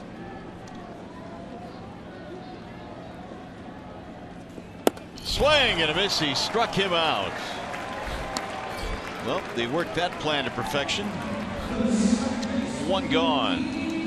0-2 pitch. Nice leadership here by Brian Holiday, asking for the fastball upstairs. Collins could not hold up on it, and it's 97 miles an hour. Now Kinsler will stand in. Notice Kinsler has been popping up quite a bit lately, dropping that back shoulder. And probably needs to try to see if he can get those shoulders to stay as square to the ground as possible, especially going up against a guy like this cat on the mound. He's got a high-octane fastball, and that would be Barnes. Ian has flied out twice in this game. He's also bounced out. Good pick there by Holiday. That'll keep Presley at first base.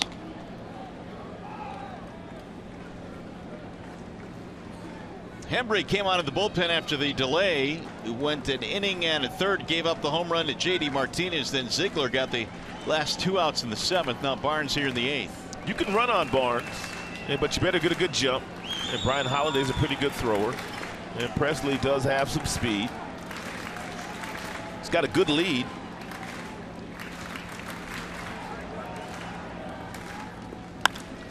Sliced foul out of play. 1 ball, 1 strike.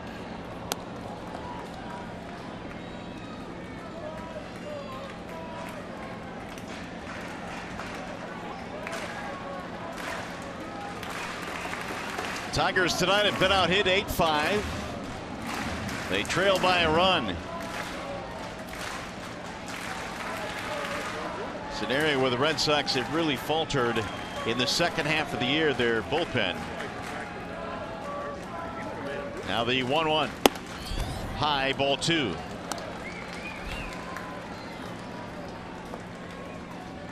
Dave Clark running through the signs in the box at third. Kinsler 0 for 3, now 1 for 10 in the series. Although he delivered a big hit in game 1 in the series. Had a leadoff single in the 8th inning, and that turned out to be the winning inning for the Tigers. They came back to win game 1.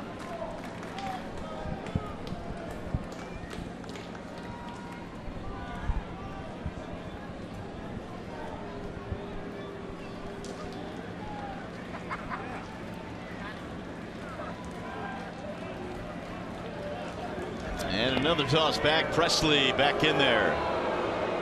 The crowd being a little bit annoyed right now. It's a pretty good gathering that has stuck around through a couple of rain delays tonight. The attendance at the start of the ball game, 37,886, and many of them still here as Kimbrel, their closer, is warming up. Yeah, hopefully the boys can get a win for them tonight. Now the 2-1. High, ball 3.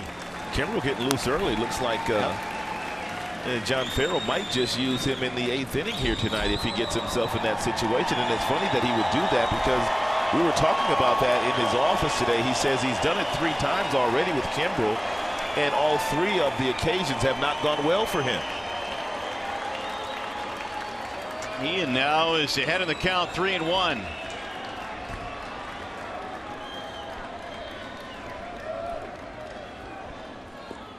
And he lost him.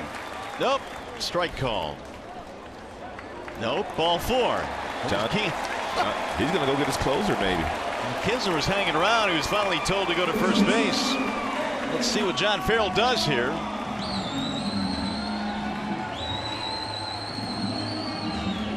Ibar coming up. Well, he's talking to his bench coach, Torey Lovullo.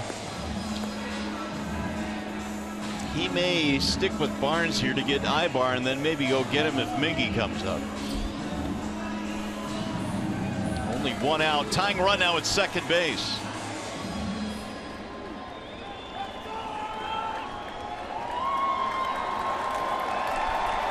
I actually like Ibar in the batter's box in this particular situation against a hard thrower like Barnes. He doesn't take a big swing, and more than likely he puts the ball in play. And a lot of times table setters have more success against hard throwers.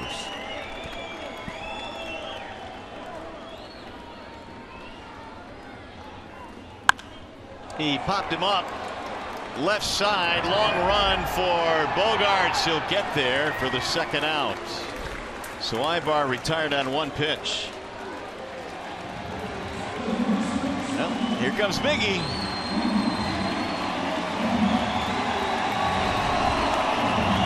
This is never easy for the opposing manager. He's going to come and get him. He's going to get him. And he's made the call to the bullpen, so they're going to bring the closer in to face Miguel Cabrera with 2 on and 2 outs. And he point blank told me today this is something that he just does not like doing. Well, this game hanging in the balance right now, and Kimbrel will come on. Barnes is out. We're in the bottom of the 8th, 2 on 2 outs. 3-2 is our score.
Now on on the mound. Barnes is out of the game, but it's going to be a classic matchup here. Closer against Cabrera with 2 men on and 2 men out in the 8th. Miggy has never faced Kimbrel in his major league career. Kimbrel checks in with 21 saves. He's blown a couple. The ERA sits at 3.23. A 110 is the whip. And in his career 4-out saves, 6 out of 8. So here we go. The Tigers have 2 on, 2 outs in the 8th. Kimbrel, with his arms spread apart, stares in for the sign. He looks the part, doesn't he? He sure does. Cabrera is 0 for 3 in the game. And Miggy swings and misses 0-1. 97. From Craig Kimbrel, who was acquired from San Diego in the offseason. 39 saves last year for the Padres. And before going to the Padres, he was an Atlanta Brave, and man, was he a lockdown closer for the Braves for a number of years. The 0-1 driven to left field out of line, and it's going to be caught by Benintendi. Hit it hard, but right at him. And the Tigers threaten here in the 8th, but do not score. We go to the 9th.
Call of the game. How about Alex Wilson? He came in and pitched a couple of frames and was outstanding. 6 up, 6 down. Shane Green also coming into the contest. He pitched a real clean inning. So the Tigers bullpen up for the challenge here tonight against the Boston Red Sox bats. And the Tigers have 1 more inning to try to take the lead against the closer of the Boston Red Sox. So we go to the 9th inning, and Justin Wilson coming in out of the bullpen for the Tigers. He's had some rough outings lately, and let's hope that this is not a rough one. He has been good at the beginning of the year, but he's kind of stubbed his toe the last couple of weeks. The fastball, as a matter of fact, he's thrown too many fastballs on first pitches. I'd like to see him mix in a breaking ball or 2, at least on the very first pitch, because it appears that a lot of the teams that he's been going up against, they've been ambushing him on that very first fastball he throws. Aaron Hill will lead things off, and the first one darts low and away. 1 ball, no strikes on Hill. Bottom 3 coming up here. Benintendi to follow, and then Holiday.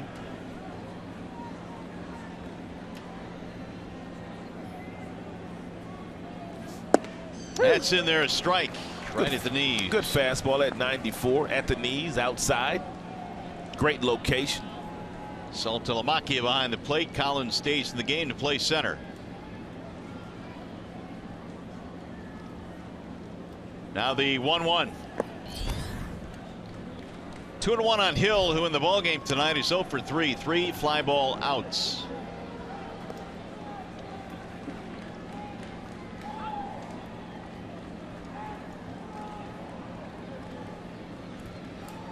Wilson replacing Green, who replaced Alex Wilson.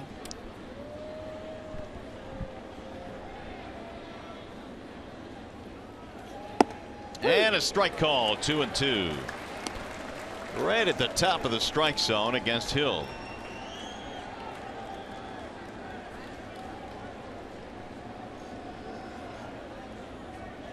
Hill, veteran player, former first-round pick of the Jays. Swings and strikes out. Down he goes. This is the 9th strikeout of the ballgame now for Tigers pitching. By the way, Rod, it's officially tomorrow. Sunday morning? Yep, Sunday morning. We're at Comerica Park in downtown Detroit. Glad you've been able to wait through the rain delays with us. Mario and Pemba, Ron Allen, glad you're with us here this evening. Joe Nicola is our producer, and Brian Moss, our director. It's going to be a quick turnaround for tomorrow. We'll be ready, hopefully. Yes, indeed. After a comeback win tonight. Benintendi looks at a strike. It's 13 straight retired now by Tigers pitching. Most of that from the bullpen. Foul straight back, no balls, 2 strikes on Benintendi.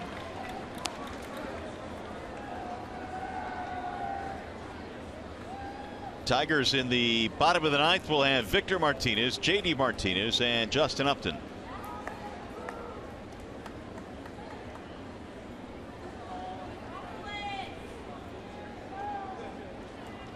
Here's the 0-2. Got him, strike 3. Benintendi's punched out of there. Wilson means business tonight. They're still kidding on that. He's got a lot of life on his fastball, 95, but here's a real nice cut fastball. That's at 89, but the location is the key, right to the glove of Saltalamacchia.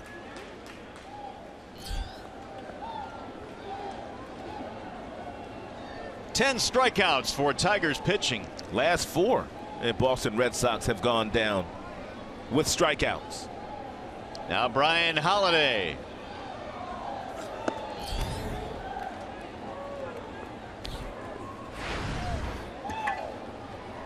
Holiday had a single in the 4th inning tonight. He's 1 for 3.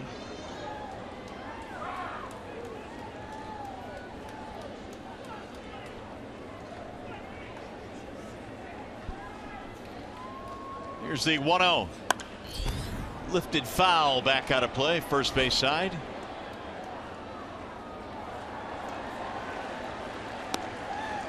Cleveland took a loss tonight. Toronto beat them, so the Tigers with an opportunity to gain a game. Of course, they'd also gain some ground on the Red Sox in the wild card if they're able to come back in the 9th.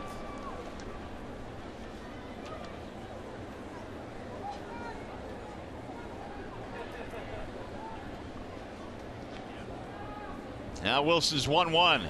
Holiday pops it up. Shallow left field, Ibar going back. And he'll make the play. It's a 1-2-3, 9th inning for Wilson. Coming up second in the bottom of the 9th. JD's already homered tonight.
little rain delay time tonight. David Ortiz with his second home run of the series. That came in the 5th. McCann and J.D. Martinez have gone deep for the Tigers. And now we go to the bottom of the 9th inning.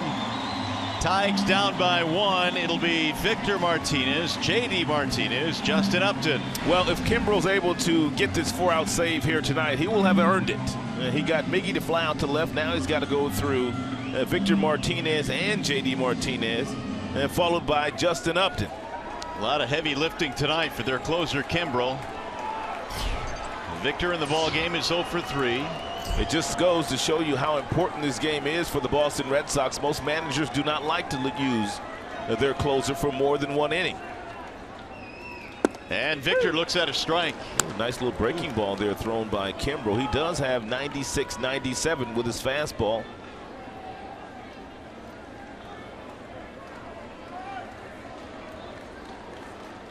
Kimbrel 1 year saved 50 for the Atlanta Braves. He had some dominant years with them. Drilled to right field on a line, and it's going to be caught by Betts. 1 step in front of the warning track. Yeah, Betts playing very deep in right field. As a matter of fact, all the outfielders, for the most part, playing no doubles depth, which means nothing gets over the head. Here comes J.D. Martinez. That's 2 balls hit pretty good against Kimbrel. Miggy to close out the 8th, and now Victor here in the 9th. Tigers have had some really good at-bats all year long against some really good back-end relievers. They're never out of a game.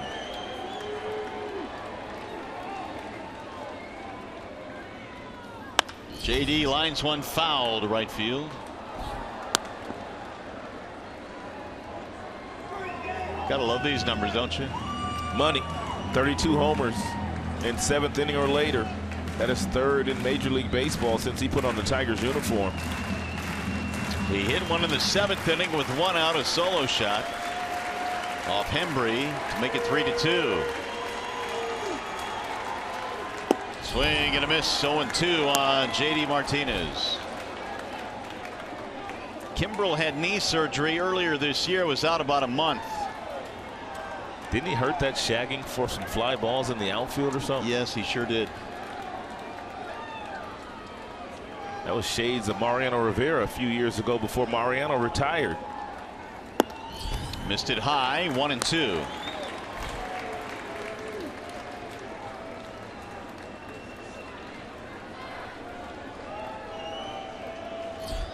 Waiting on deck, Justin Upton.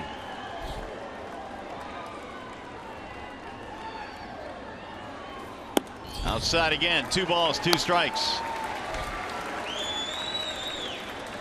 Outfield is deep on J.D. Martinez.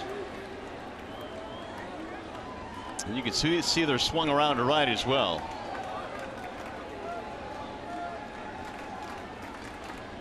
Here's the 2-2. Way outside, bounce again, 3-2 on J.D. Every single pitch that Kimbrel has thrown to Martinez has been on the outside part of the plate. As a matter of fact, Brian Holiday, when he sets up, his glove is off the corner outside. They don't really care if they walk him.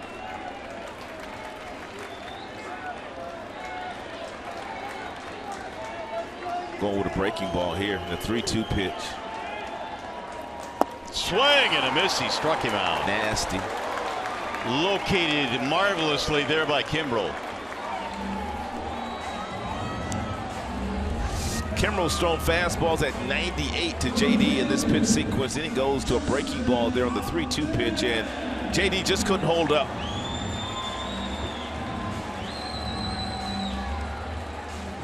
That'll leave it up to Justin Upton now with 2 gone here in the 9th. Jay up tonight, couple of punch outs and a single. And these 2 were teammates last year in San Diego. Kimbrel and Upton. And in Atlanta. And in Atlanta, right? Oh, and a high strike there on J.Up. Fox Track says it was a strike. Fox Track's been there a long time too tonight.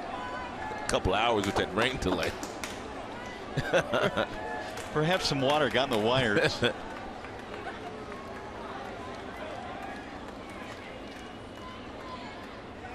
Here's the 0-1. Swing and a miss.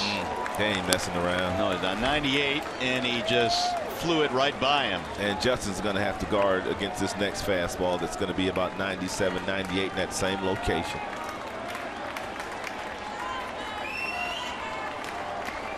Kimbrel stares in. J-Up waits on an 0-2. Time called by Holiday.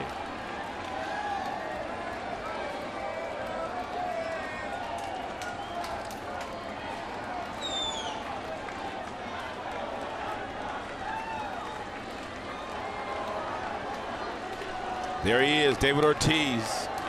Here's the 0-2. That'll bounce to the backstop, 1-2. If the score stays the same, he's the one responsible for the game-winning RBI.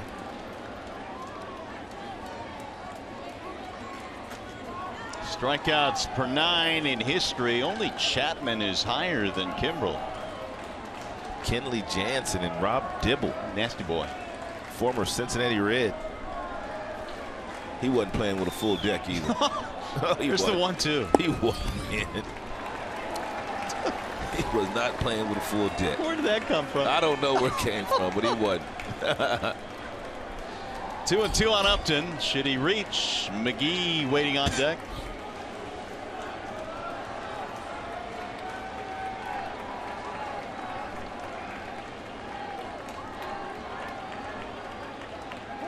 Now time called, and Upton will step out. A game of cat and mouse going on here. Kimbrel came on in the 8th, got Miguel Cabrera. Now 2 outs here in the 9th.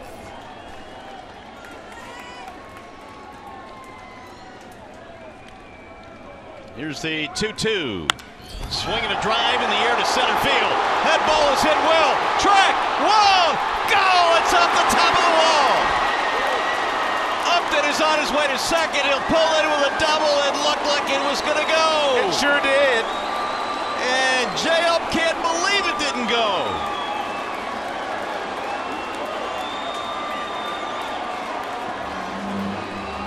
Tigers may check this here. They want to make sure this thing didn't go out. It's a fastball up in the strike zone and a real good swing by Justin Upton, and he killed it. Straightaway center field right off the 420 side. He thought he had it. Oh, he did the hand clap and everything. And it did not go right below the wall. That was almost a spectacular catch by Jackie Bradley. It sure was. Holy smokes, that's how close he came to tying this game. Inches. Well, the Tigers still have life. Here is McGee now with a tying run at second. And a ball outside. The appeal did not go.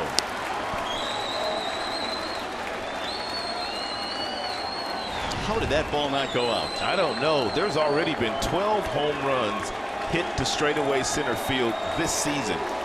More than any season in the history of this park. The previous high was 9. Swing and a miss. 1 ball, 1 strike. Kimbrel again at 98. Look at that. By an eyelash. Unreal. And Justin was down in the count 0-2.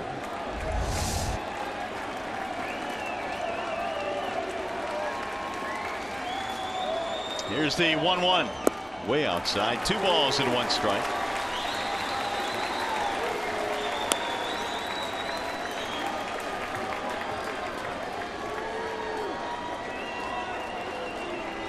Saltalamacchia waiting on deck.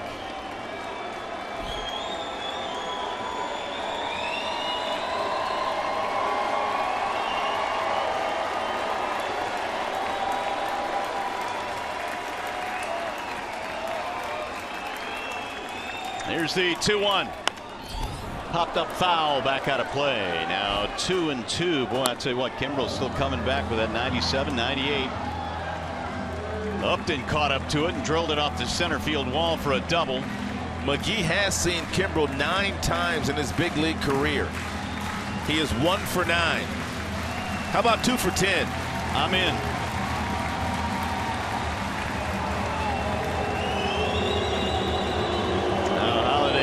onto the mound.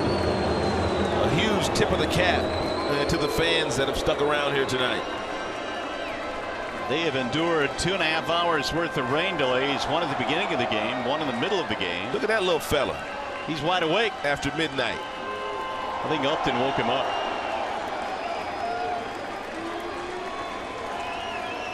Two on Casey McGee.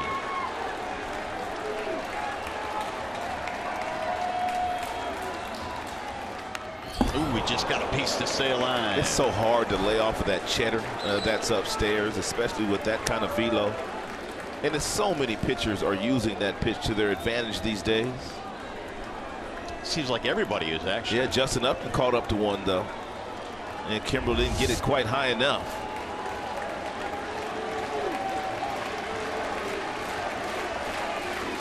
Now the chance of Casey.